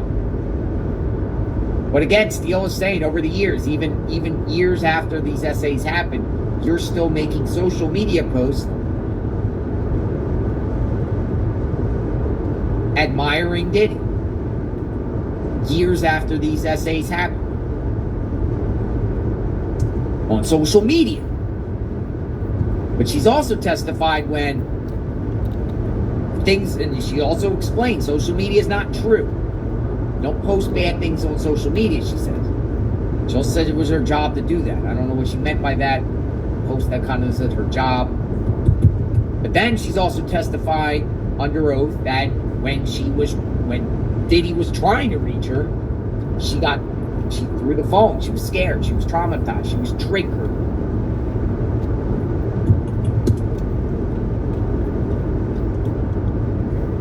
What do you think? 12:09 p.m. Eastern. Welcome aboard. Mia is on the stand. I think we'll probably go another 20 minutes before lunch break. What's your take thus far as to what is being said? Share it in the chat. We'll see where we go with this. For sure. Mr. Steele, when you posted this, you still had a friend? Question. I don't know what they're saying, what was posted and which friend and what time frame. I had no sounding board. I had to get permission to go to my grandfather's funeral. Steele says the jury heard an email with you and D-Rock. You could express yourself to D-Rock, right? Mia says, I reached out to him. Here we go. Something going with D-Rock right now. Stand by. It's her job to promote things, by the way.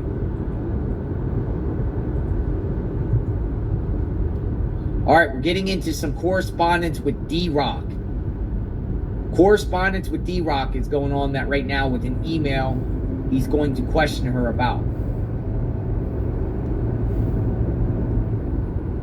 We'll see what this is about shortly. Oh yeah, I'm at the edge of my seat here.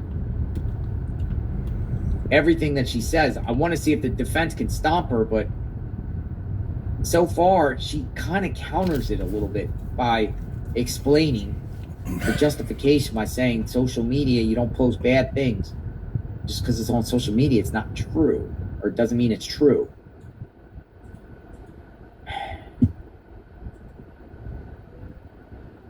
Defense is like, you're so traumatized. You're posting positive things and tagging the man that SA'd you over the years. Washington Post echoes kind of what we've been saying.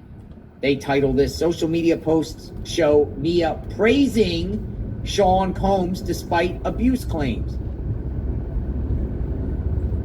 The defense is confronting Mia with social media posts from her time working for Sean Combs that depict her enjoying events and expressing admiration for her then boss.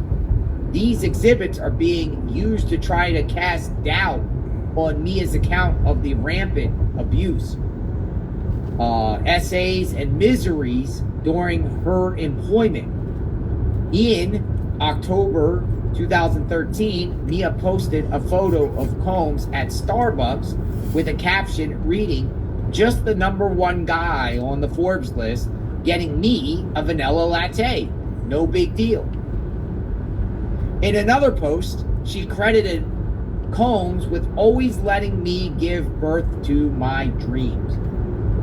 That came along with a video clip of her head superimposed on a woman giving birth, with Combs' face over the delivering doctor. You have a message. Yeah. The person who terrorizes you. Fair? Defense lawyer Brian Steele asked Mia, who is testifying under a false name to protect her identity. At one point, he said, on your personal account, you posted your perpetrator delivering a baby, right? She goes on, Instagram is a place to show how great your life was, even if it's not true, Mia explained. I didn't want my friends and family to know the misery I was in. Of course you post the great times.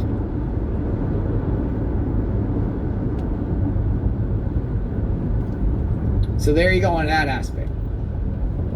He will continue to read on what's going on, what is Steele doing.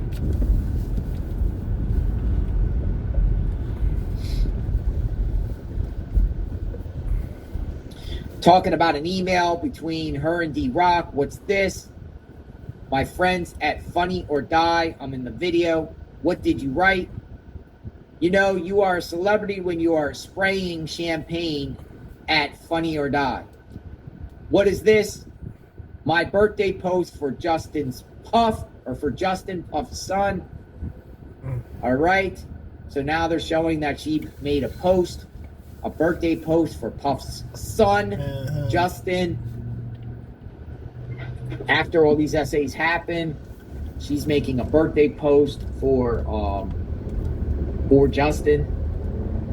Is Justin in court today? I think Justin's one in court, isn't he? 3 children are in court today, by the way.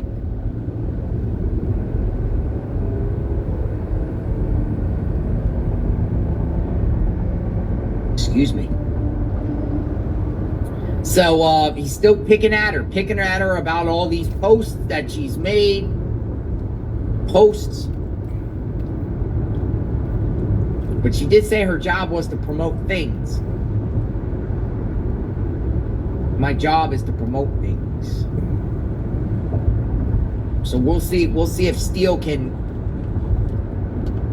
discredit her in any way, have the jury to think, is she telling the truth, or if it was all these bad things really happened to her. Now keep in mind, she's on the stand when she's describing the essays and everything like that, literally in tears, crying, with her head down. So the jury's seeing that, but now the jury's seeing Steele share photos and posts that Mia made after these bad things happened to her, and around the time where everything is okay. And she's living the dream and giving credit to Diddy, making collages.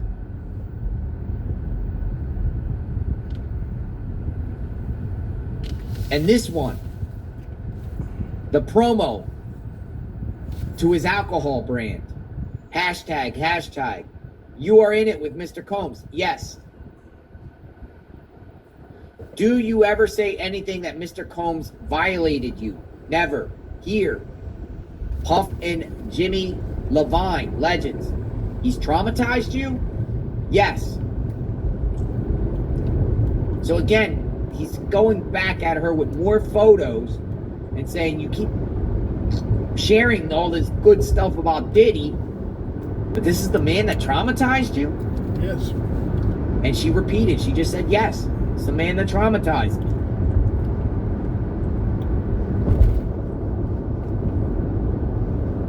I mean, he's going hard on her. I'll admit, he's going hard on her, trying his best to discredit her. And it is a good strategy. I will say it's a good strategy for the defense to say, look, all these posts that you're making around the same time, and you're happy as can be. You're tagging him. You're reaching out to him. You're saying everything's good. What's true? What's not? Tell us. Everything you look like you're fine to me. We shall see. Will this strategy work?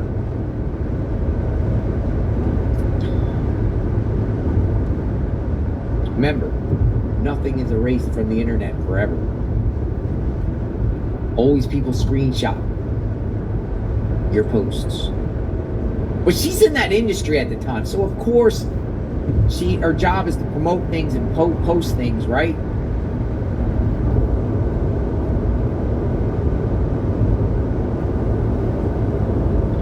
I mean, I'm trying to think of, like, I might have something going on with a band or something, my car wrecks, or I'm trying to think of something, like an example. Things are going on behind the scene.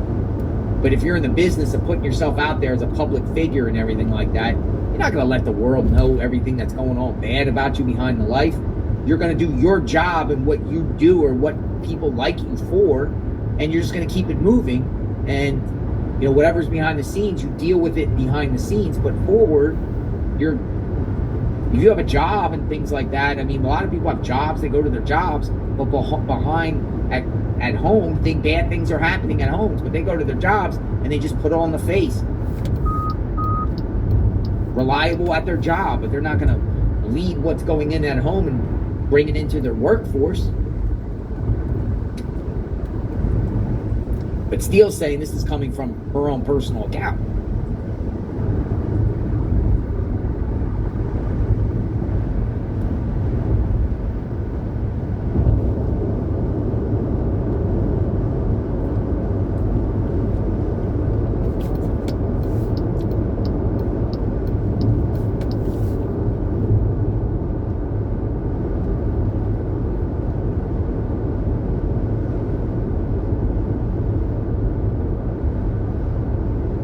right, so we're seeing what else is being said. You wrote.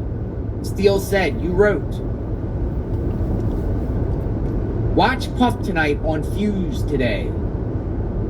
I convinced him to make a door on his TV set and call it the Diddy door.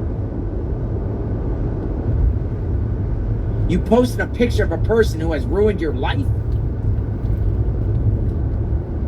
She goes, and my boss. Who made you post this? She goes, no one.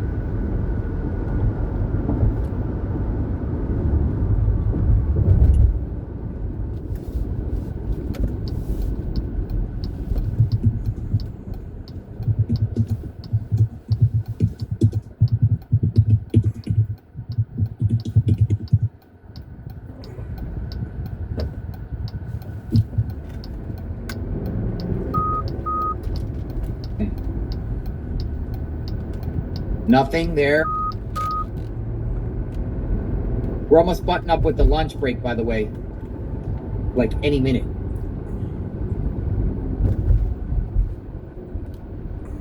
I don't think she gets off, at least before lunch.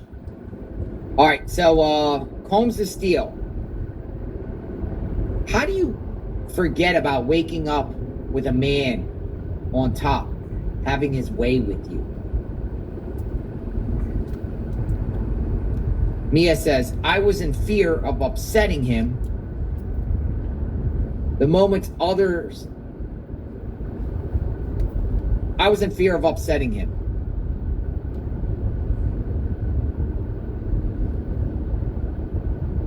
How are you best friends with a person you say SA'd you? Mia responds, ask my therapist.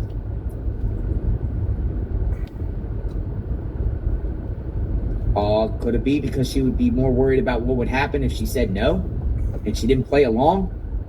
Has anyone considered that? She said, ask my therapist. Good answer. So, did she go to therapy because of this?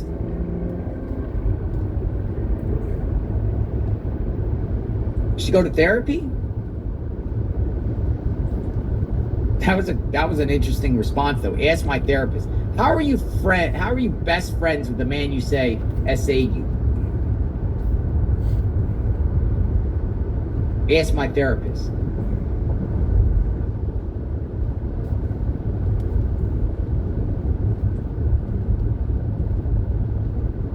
Interesting.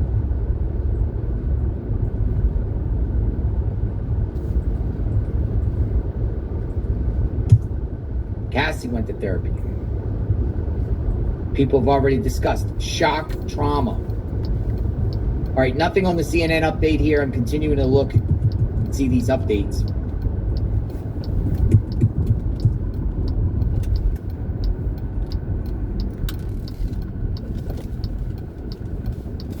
ABC News.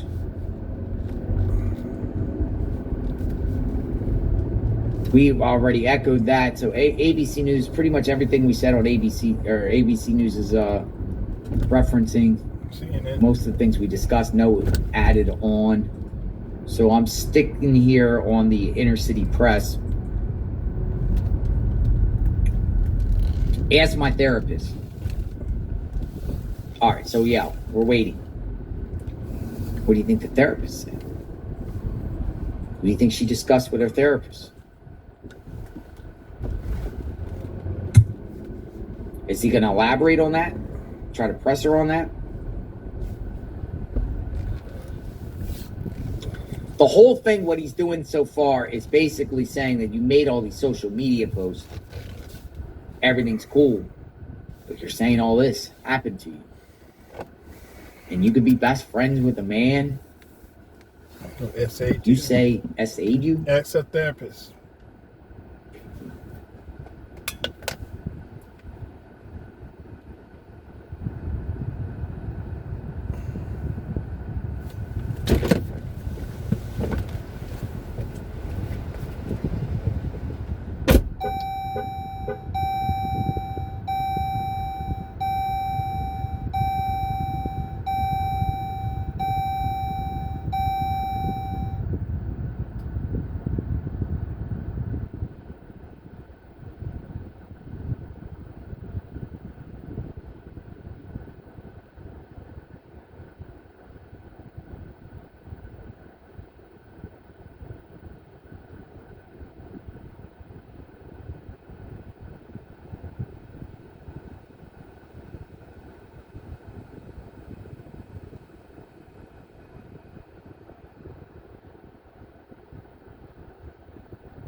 Alright, this shit can pay. Tomorrow, we're gonna go back to Winder. Put these parts in.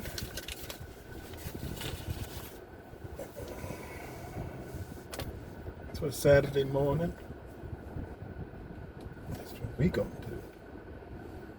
And then I'll probably work out. See if LaShawn wanna ride with me. Go do this job.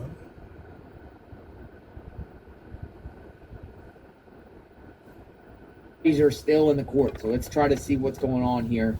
We are at a lunch break. We made it. 12:30 lunch break, 1:15. We'll probably see the family of Sean P. Diddy Combs exit the courthouse, all go in a van, go get their lunch, coffee down the street, whatever. A couple coffee shops around there. Regroup, talk. Now, it appears that these parties here are going to be talking about some things. We'll see what it's about. And, by the way, the prosecution asked for a sidebar. But I can tell you, though, prosecutors know how it works. They look at their clock. They see it's 12:30. They know a lunch break is coming, so they go. It almost is like telling the judge, hey, order a lunch break, by using it. Hey, can we have a sidebar? To get everybody off the stand. Everyone can use the restroom and all that stuff. We get a sidebar. All right, so we don't know what they're hashing out right now. I'll see where this direction goes. In the meantime, it is lunch. What's everyone eating for lunch? Might be dinner wherever you are. Might be breakfast wherever you are. 12:32. A lot of people watch West Coast, even as far as Hawaii. So you could be getting up with a cup of coffee, watching this. But this is a like really riveting stuff. Testimony, shocking testimony. Mia still on the stand. She is being crossed. How much longer will she be crossed for? Judge has indicated he likes to get out of court by 3 p.m. each day. Yesterday went to 4. I think today will probably be out by 3. He might, and this is a very strong possibility too. It doesn't appear like the next witness or any other witness is planning to testify today, therefore, and it was supposed to be this individual named Enrique Santos. That's not happening. But it's a very strong possibility of court could end early today, before 3 p.m. If she's done by like 2:15, 2:30, judge might just say, hey, everyone, enjoy the Knicks game, enjoy the weekend. Like, remember the weekend before, the holiday weekend, on a Thursday, he ended court like in the 2s. It was like 2:15, 2:20, something like that. So it's very, very strongly possible that she's done for the day. The court will adjourn earlier. So we could be done earlier. So we'll just kind of see what's going on here. And I'm going to see in the meantime what is being said here. All right. They are talking. Judge, Ms. Miser, AUSA. The witness has not burden to bring forth evidence to support her claims. It is our burden. Mr. Steele, you'll have to ask, does she have text or emails or something has acknowledged of? Understood? All right, understood. All right, so I guess Steele has to ask her more different type of questions. Prosecution's like, the witness has not the burden to bring forth evidence to support her claims. It's our burden. That's correct. Right, so that issue got ironed out. Yep.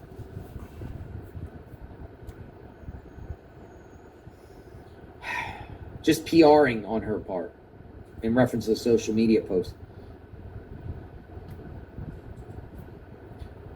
So in a second, we're going to turn on the volume. I'm going to actually take a 10-minute break while we're on lunch break.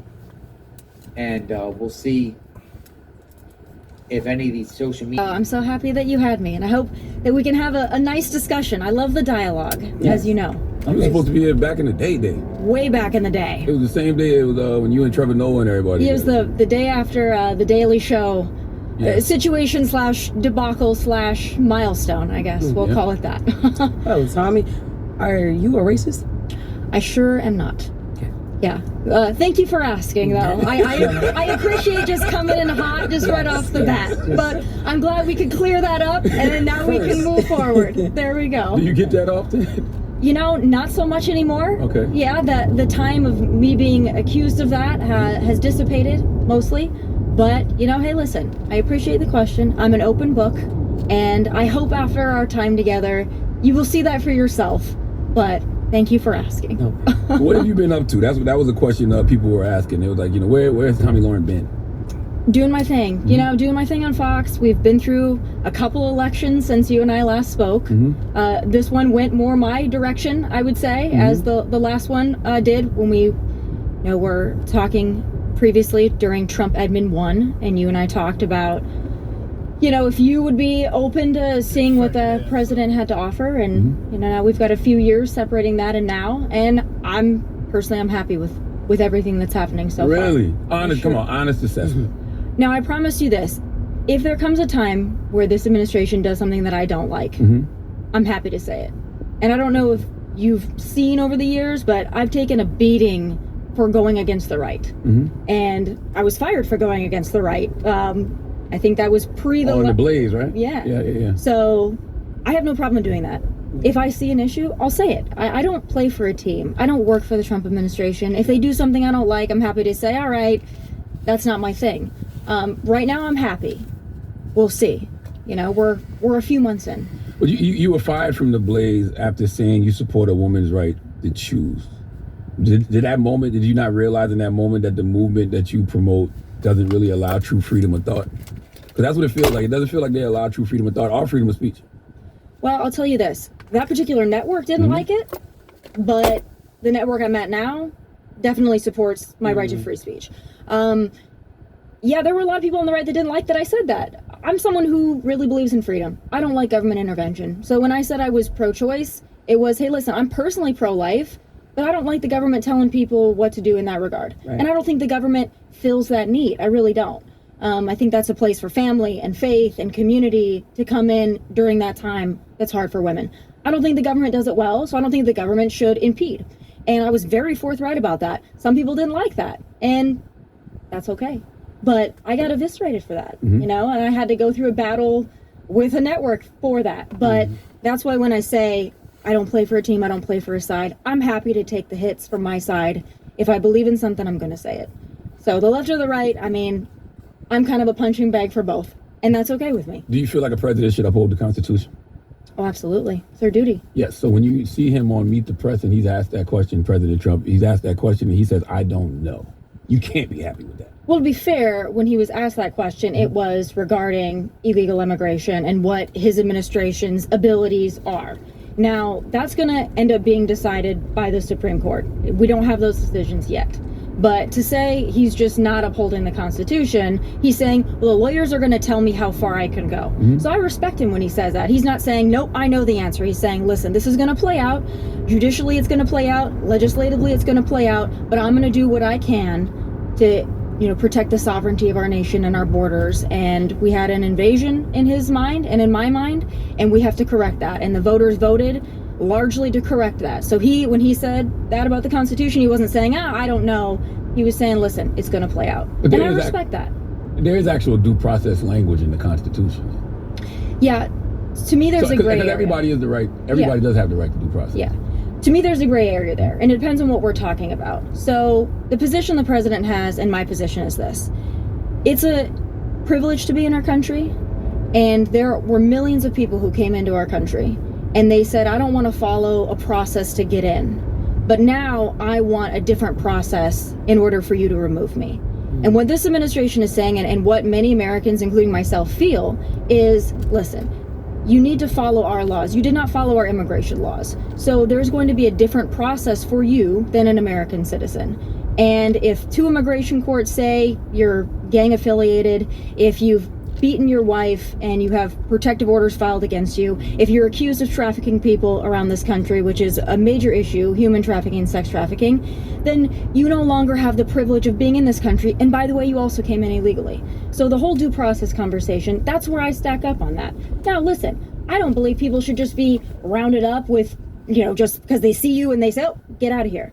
But if you came to this country illegally, you are up for deportation. You came here illegally. Yes, but the Constitution still says you're allowed due process. Now, I'm not even saying that I disagree with, that stance. I'm just saying you still have to abide by what the Constitution says.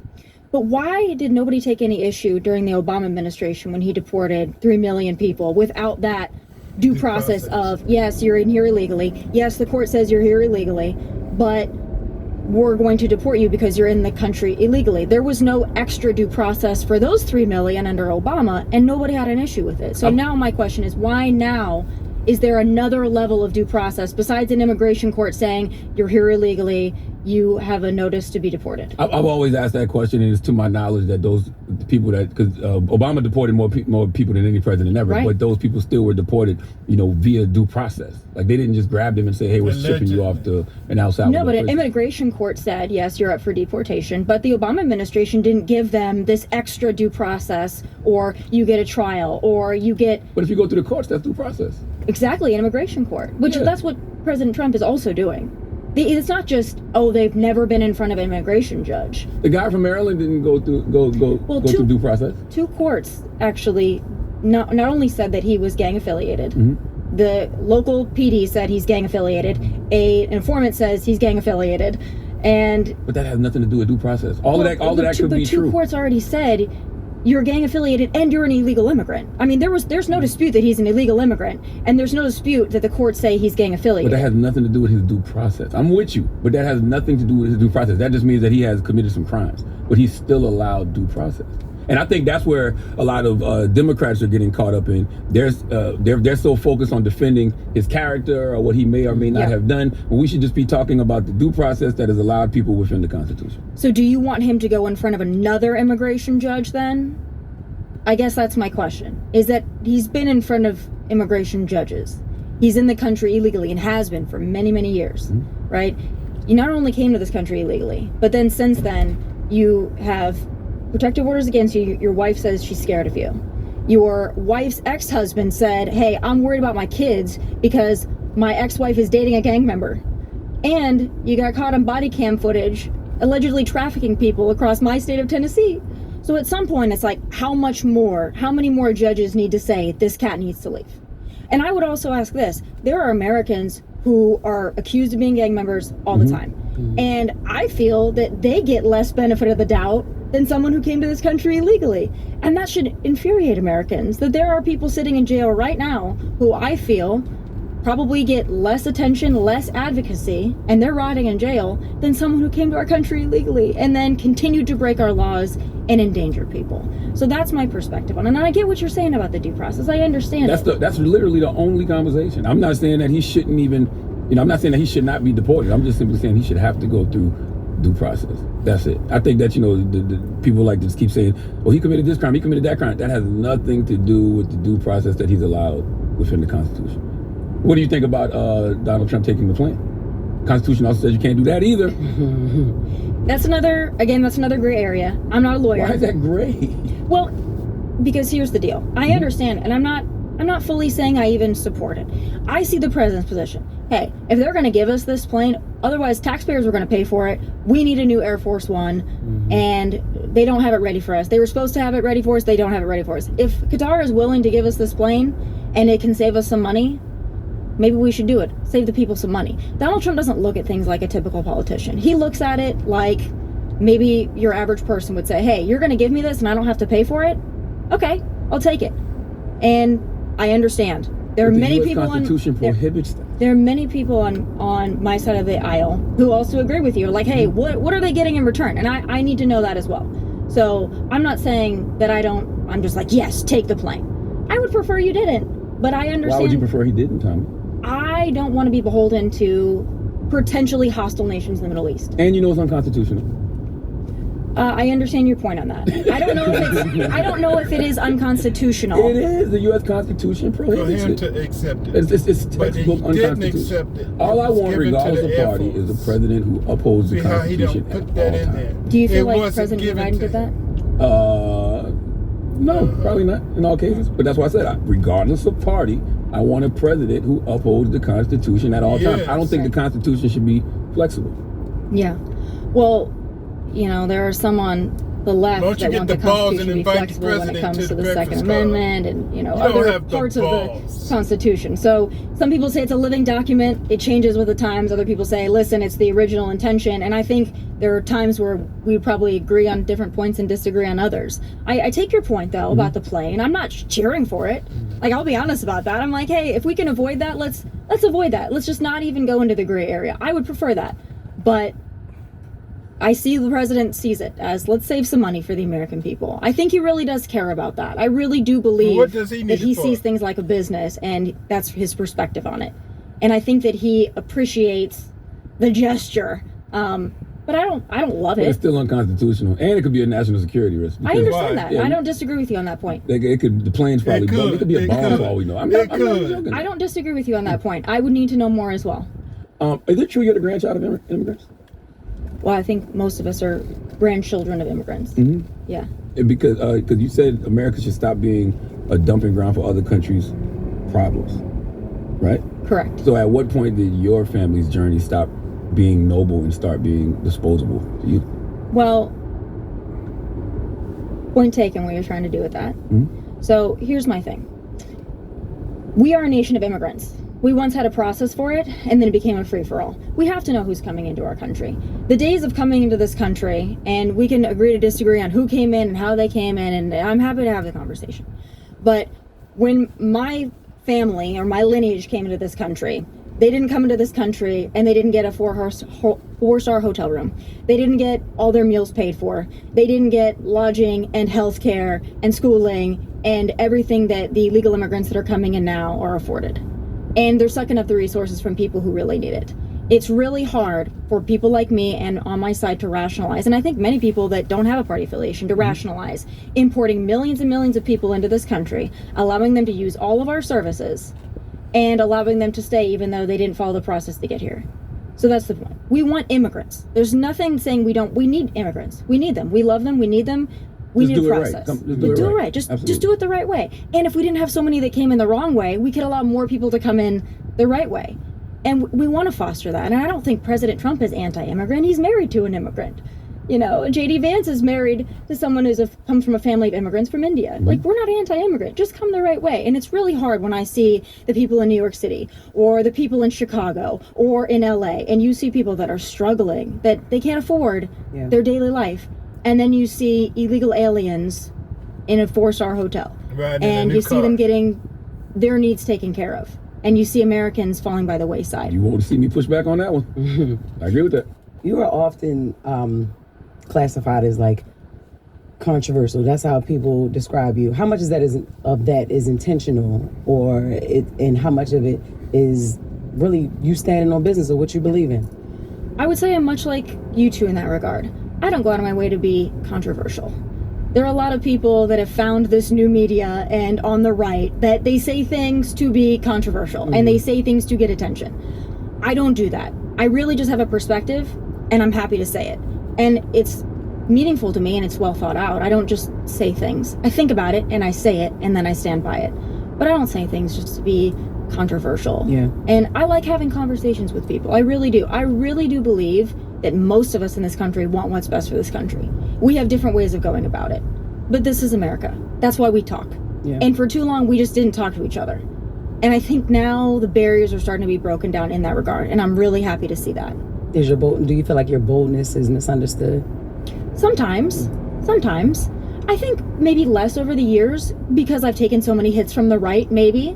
You know, there are people that will, no matter what, they will stand up for MAGA and Trump and whatever, and they will stand up for the side and they will die on the hill of the side. I don't do that. And I think that lacks integrity when people do it. So I'm happy if people disagree with me on either side, because at least you know that what I'm saying is actually what I feel. And you can not like it, but it's not something that I'm saying to just bat for somebody. So I hope that at least there's some respect for that. And I think that there is now, and I think things are changing. And I think that podcasting and more people having platforms has added to that, which I'm happy to see. I want to go back to the immigration thing real quick. Like, this is a hypothetical question. Like, the legal immigration process can take like 20 plus years sometimes. Would you wait that long if your children were, say, fleeing a cartel of violence or war? Right. You know what I mean? So I understand your point. America's and I not the only place really to go. do empathize with anybody who doesn't live in the U.S. that wants to get here. This is the greatest nation on the face of the earth, and I understand that. Now, the part about immigration and illegal immigration is this. Those people that are coming over this country, when you're seeking genuine asylum or you're an actual refugee, first of all, you got to show up to your asylum hearings, and you got to show up. 90+% don't. That's a problem. But coming here because you want better economic opportunities, that's not asylum. And many people that have come over in the last 4 years, they want better economic. I don't fault them for that, but that's not asylum. Now, I'd also say this. If you're coming over because you're fearful of your government, or you're in a war-torn country, or you're in a country that's run by cartels, paying those cartels then to smuggle you into our country does not help your country, because you don't come over here without paying a cartel. You're paying $10,000, $15,000, $20,000, and if you're a special interest alien who's coming for nefarious purposes, you're paying more. So you're not helping your country if you're coming from Honduras or Guatemala or Nicaragua, and you're funding the very organization that's destroying your country. So that's why we have to get a grip on it for a lot of reasons. I want those countries to thrive. They're never going to thrive if people are paying the very organizations that are destroying them. But what about people who are fleeing those countries just because they want a better life?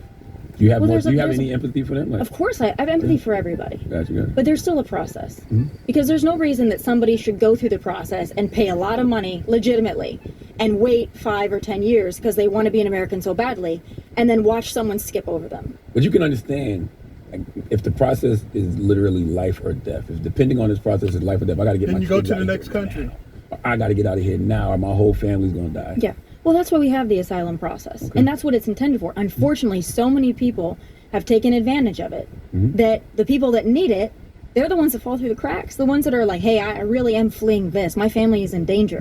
That's why we have asylum. But when you have people coming over here and lying about it, you can't have that. And that's what we experienced in the last 4 or 5 years.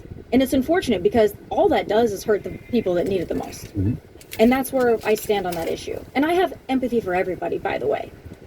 It's not a matter of I don't like you, I don't want you here. It's just follow the process so that we can have a process. Because why would anybody wait in line if they can just do it the wrong way? That's really the point we're trying to get at. You didn't have no empathy with Angel Reese the other day when you called her a hater. Sure didn't call her a hater. Why you call her a hater? I think she's first of all, I think she is a hater. And that's okay. Like, maybe we're all haters. What makes her a hater to you? I think that she deeply hates Caitlin Clark. Why? And I think there's... Did you feel that way before RG3 said it? No. Oh, yes. No, Sorry, excuse me. So, I've seen it since way back in the college days. They don't like each other, right? I think Caitlin Clark doesn't display, if she doesn't like her dislike for Angel Reese, I don't think Caitlin Clark displays it. I think Angel Reese, I think she likes to be the villain too. She plays that part. It works. No. And it works. It works for you? Well, maybe it works for you too. I mean, you're a villain in some regards. All these years, it's worked for you. Yeah, it's worked. Yes. I think that Angel Reese hates Caitlin Clark. And it's okay if she does. Hate is such a strong word. Why can't it just be competitive? Like, we don't... I can't think of too many times we've said that with guys. You know what I mean? Like, they hate each other just because they're super competitive on the court. Well, I think that there's always been a rivalry and a feud in sports and in boxing and all of this.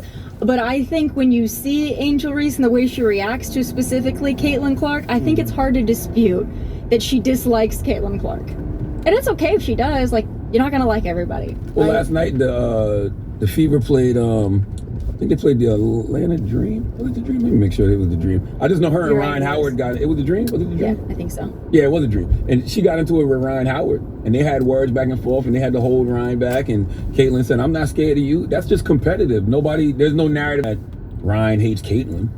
Yeah. I just think it's the rivalry thing between Caitlin and Angel, and we're just not used to seeing that in women's basketball. We're not. And maybe it's good for the sport. It's to be definitely honest, good for the it's sport. bringing eyes to it. Yeah. So finally women get, women have been dumped on, in my opinion, for the last 5 years and had sports hijacked, and they've, they haven't had their due, and now they're being talked about. So you know what? If Angel Reese is playing it up to get eyeballs, good for her. Speaking of that, because we just talked about both of us being villains. Do you ever worry that your brand depends more on outrage than solutions? No. Evolve, I think. I don't think any more people would say that about me. Maybe some would, maybe you would, but I don't think so anymore. I don't try to outrage people. I just have conversations and I say things that I'm thinking, and not everybody likes it. But welcome to what we do for a living. If you have an opinion and you stand by it, there are gonna be people that don't like it. But I don't think I do it to outrage people. And I also, to my side, I don't do it to appease people either. So I think we're all probably in that boat in doing what we do. What I find interesting about conservative media, especially the people they call conservative firebrands, they do offer solutions. It's just that the solutions you usually offer cause outrage because people don't agree with said solution. So what do you say to that? Well, on the other side, wouldn't it be the same thing? Yes. Yeah. So I think it's both ways. People are not going to like the way you go about things every time. That's why we have two different parties and we have a party in the middle. Nobody's going to like everything Democrats do or Republicans do. Someone's going to be mad, but it's better to do something than to do nothing. And I think that's my whole thing with the Trump administration. People might not like what he's doing, but he ran on it and he's doing exactly what he said he was going to do. And you might not like it, but he's not doing anything different than what he explicitly said, I'm going to do this. And now he's doing it. And the status quo wasn't working. People were not happy with it. So maybe we're going to do something different. And people aren't going to like it, but I think the worst thing is just doing nothing at all. But there was a lot of people who said he'd never really do these things. Like he would never implement, these tariffs. He would never do these mass deportations. Like there was literally people who would hear him say these things and then say, nah, he's not really going to do that. They didn't learn the first time? Damn. That he's gonna do what he said he's gonna do. When somebody shows you who they are, believe them. Yeah. And some people don't like it, but I like it. I like the fact that I voted for someone and they're doing exactly what they said that they were gonna do. When people voted for Joe Biden, I don't think they voted for Joe Biden thinking, I'm gonna open the borders and allow 10 to maybe 15 million people come into this country unvetted, largely unvetted. I don't think people would have voted for that. And be honest, if you're going to run on that and you're like, hey, I respect Democrats that are like, open the borders, that's what I want. Okay, well, at least people can vote on that. But don't tell me you're going to do something and then do the complete opposite. Joe Biden ran as a moderate. He was anything but moderate. So he fooled a lot of people. I would argue Trump's doing exactly what he said. And if you didn't believe him, maybe that's on you, but I did. You talk about women's rights and you say you support women's rights, but the conservative movement actively works to script reproductive freedom. So what rights do you believe women actually deserve? Well, I would like women to be able to play their sports without men hijacking them and taking away their accolades and their accomplishments. So it's hard for me when the left talks about women's rights and they only want to talk about abortion, but they don't want to talk about women's sports and spaces. We can have both conversations. I think Roe v. Wade is way more important than women's sports, even though I don't want men playing in women's sports.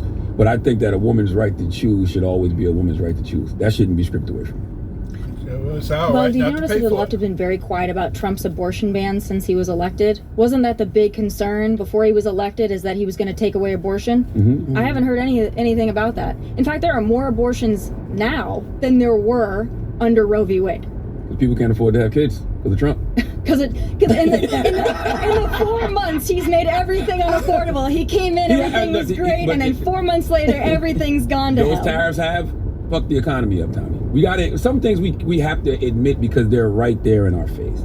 I say trust the process on tariffs, and if they don't work, we'll have that discussion. But how long is the process? And to your point, Donald Trump and Elon Musk both said there was going to be a lot of pain, right, because of these things that they were going to implement. But people can't afford that. You got 60% of the country is living check to check. So how long is this process going to be? How long did it take? You can handle it. I can handle it, but most people can't. To get there is a pause on the tariffs. So we worked out a deal with China. There's going to be more deals to come. Here's my thing. President Trump is saying we've been getting screwed by the rest of the world, ripped off, and we're not going to get ripped off anymore. So countries are coming to the table, and they're going to make deals that are better. And they're not going to be 155% tariffs. They're going to make deals, and then it's going to be more fair for everybody. We're going to bring down the cost of prescription drugs, which is going to help people. Right now, the big, beautiful bill, no tax on tips. And extending the Trump tax cuts, which benefit 80% of Americans. So there are going to be things within this administration, they're going to alleviate some of the short-term pain that tariffs would cause. This president is dedicated to that. I've never seen somebody who cares more about the middle-class working man and woman than President Trump. He is willing to piss off Wall Street, Big Pharma, everybody to try to benefit the American people. I respect that. And a lot of people say they're going to do it and they haven't done it. The prescription drug thing, how many people have told us we're going to get down the price of prescription drugs? And they did not want to piss off Big Pharma, so they never did it. And that goes to our members of Congress as well. They never did anything. And Trump said, oh, why are we paying this and this country's paying this when the companies that are making it are in our country? No, we're not doing that anymore. I gotta respect that. He's looking out for the American people, and that's everybody who's paying way too high prices for prescription drugs. I would like for all of this stuff to work, but I disagree that he's looking out for the middle class and the working class, because he literally tells the middle class and the working class that, hey, you're going to have to do it out for a while, and, your kids are going to have less choice. He doesn't say that to the rich at all. The rich get big tax cuts. Look at Wall Street, to your point on tariffs. Like the people that were, I understand that there are a lot of people that have their 401ks, their retirement, that were really worried about Wall Street, but primarily the Wall Street folks that he really pissed off with the tariffs, those are really wealthy people. So he wasn't afraid to piss them off. I think that's what makes him back off. I think it's those people. I think when they get mad at him is when he decided to back I don't think he cares at all. I do. And when you say the short-term pain, I understand what you're saying, but it's the honesty. During the Biden years, they told us, it's actually not that bad. The prices actually aren't up. You're actually not struggling. And people were offended by that because they're like, no, we are struggling. President Trump is saying, because of these tariffs and me trying to completely rearrange our economic system, there's going to be some short-term pain because other countries are going to try to be big and bold for a few minutes here. But they're going to come to the table because they need us more than we need them. So what he's not saying is like, oh, screw you, I can handle it, you can't, you just pay higher prices. He's saying, let this work. And if we would all join together and let it work, these countries, China can't sustain this trade war. They can't. They need us more than we need them. So he's putting the pinch on them. They will come to the table, and I am very confident we will end up with something better than we started with for the American people. That sounds good, but when a person has rent due and they can't pay it and they get evicted, what are they going to do? Yeah. Where are they going to go? Like, all of this stuff sounds good, but we're talking about people who have immediate needs that need to be met right now. Yeah. They can't even afford a little bit of it. And there's not even temporary relief to, help get through that while we have to weather the storm. Right. Well, and I understand that point. And I understand what you're saying. And I think he's doing whatever he can to try to help people. I'd also say this. The no tax on tips thing, that's going to help a lot of people. No tax on Social Security. No tax on overtime. He's doing what he can to say, listen, I want it. Those people that, by the way, didn't start struggling 4 months ago. They were struggling for years when we shut down the economy over COVID and people never really got back up on their feet and their kids were in remote learning and people were just struggling to keep their businesses afloat. Nobody was really putting the pressure on the Biden administration then when we arbitrarily shut everything down for COVID. Oh, yes, right? They were. People was out here raising hell. You think so? They weren't complying? They weren't going and getting their shots and wearing their masks? Oh, no. I'm talking about people were raising hell. That's to me, that's one of the reasons that they lost. They lost because they weren't paying attention to what people's everyday needs were. They weren't paying attention to what people didn't have in their pocket. To me, that's the main reason they lost. And to your point, telling people, hey, everything is fine, the economy is fine because the stock market is up. The people I'm talking about don't have no stocks. I agree with you. Now, I would also say this. There was such a stress, too, with millions and millions and millions of people coming into this country that stress resources. So when you've got homeless shelters being turned into migrant facilities, when you've got migrants staying in the Roosevelt Hotel, and you've got people sleeping on the streets, and people, like you said, who can't afford rent and all that, like, that's infuriating. And part of that is these people, I'm sorry, we feel for you, but we've got to feel for our people first. Like, we've got to help our people first. And there's a lot of talk about Medicaid and Social Security and all this, and that Trump wants to take all this away. Trump has been very clear. I am not taking this away from people who need it. But the people that are abusing it, oh yeah, they're going to lose it so that the people that need it have it there. I haven't seen them be surgical about stuff like that yet. Meaning that, they never go in with a fine-tooth comb and cut where, they're supposed to cut. They usually just go in with a chainsaw, literally, and just start cutting everything. So it's hard for me to believe that they're going to be surgical when it comes to Medicaid. Doesn't it infuriate you, though, when people say we're going to start cutting, we're going to cut things because we have to, and then nobody has the balls to do it? I want the right things cut. Like, see, that's the thing that even with Doge, right? We've seen in this country the right way to do what Elon Musk and Doge was attempting to do. And that was with Bill Clinton and the National Partnership for Reinventing Government in the 90s. They did it the right way. They went in there, they were surgical, they met with other federal workers, people that worked in the federal government. They met with, people who understand what was going on in government, and they cut the right things. They didn't just go in and just start firing people. Yeah. Well, Trump did offer people, hey, listen, if you don't want to come back to work, we'll pay you through September. That's like taking a chainsaw to things. Like, you got to be surgical. Yeah. Like, that's why they were cutting things that they need. Like, they were actually cutting people from the federal government. They wasn't showing up for work. Like, we have a shortage of aviation workers now. Well, we've had a shortage of aviation workers for many, many years. And it got worse under Doge. Well, a lot of the people they were cut, and I know Sean Duffy personally, the people that were cut through there, they were not people that are your air traffic controllers. They were not your pilots. They were not people in charge of that. They were extra workers.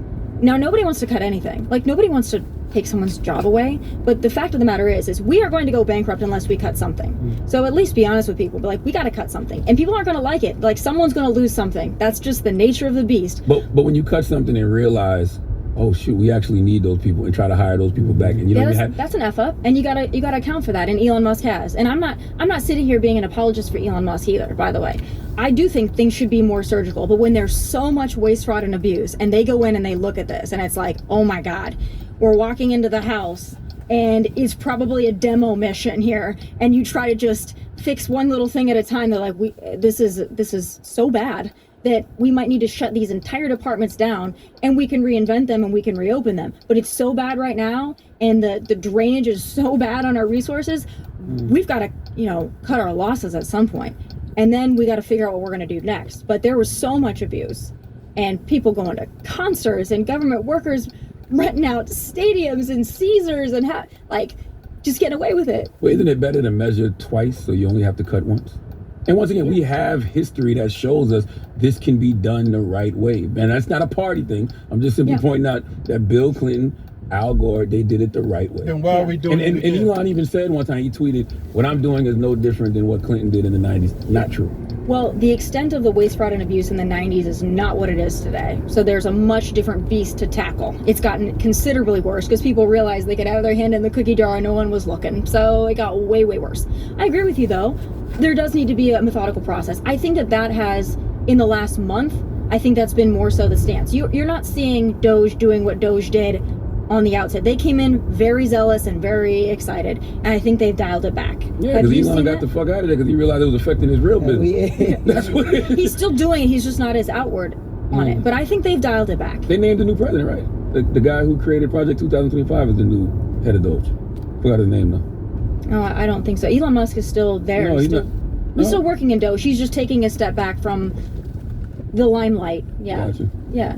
We recently broke down new evidence in the Tory Lanez case, right? And you highlighted a Republican congresswoman for pushing for his release. Yep. What do you think about conservatives stepping into things like that, like the high-profile celebrity cases? Yeah. Well, there needed to be another look into that case. And the new evidence that they found, and some of the evidence that was... What's that? It's not really evidence. It's hearsay. Well, it's literally like if I was driving a car with Tommy Lauren and I say, I heard Tommy Lauren say that she's racist and she wants everybody that's black and brown to be sent to another country. That's literally what this is like. But Charlamagne, I'm really confused because if Tory Lanez actually didn't shoot at Megan Thee Stallion, wouldn't you be the first person to be like, hey, this person is in jail for the wrong reason? And if there's more evidence that could exonerate him? But this is my point is this isn't evidence. It's hearsay. But it's not hearsay. When her best friend is given immunity, and the whole thing is that the friend is actually the one that was shooting the gun, and he hit her hand down, and then that's why the gun fired at the ground and hit feet. If that really happened, and the person that maybe actually did it was given immunity, there's a problem there.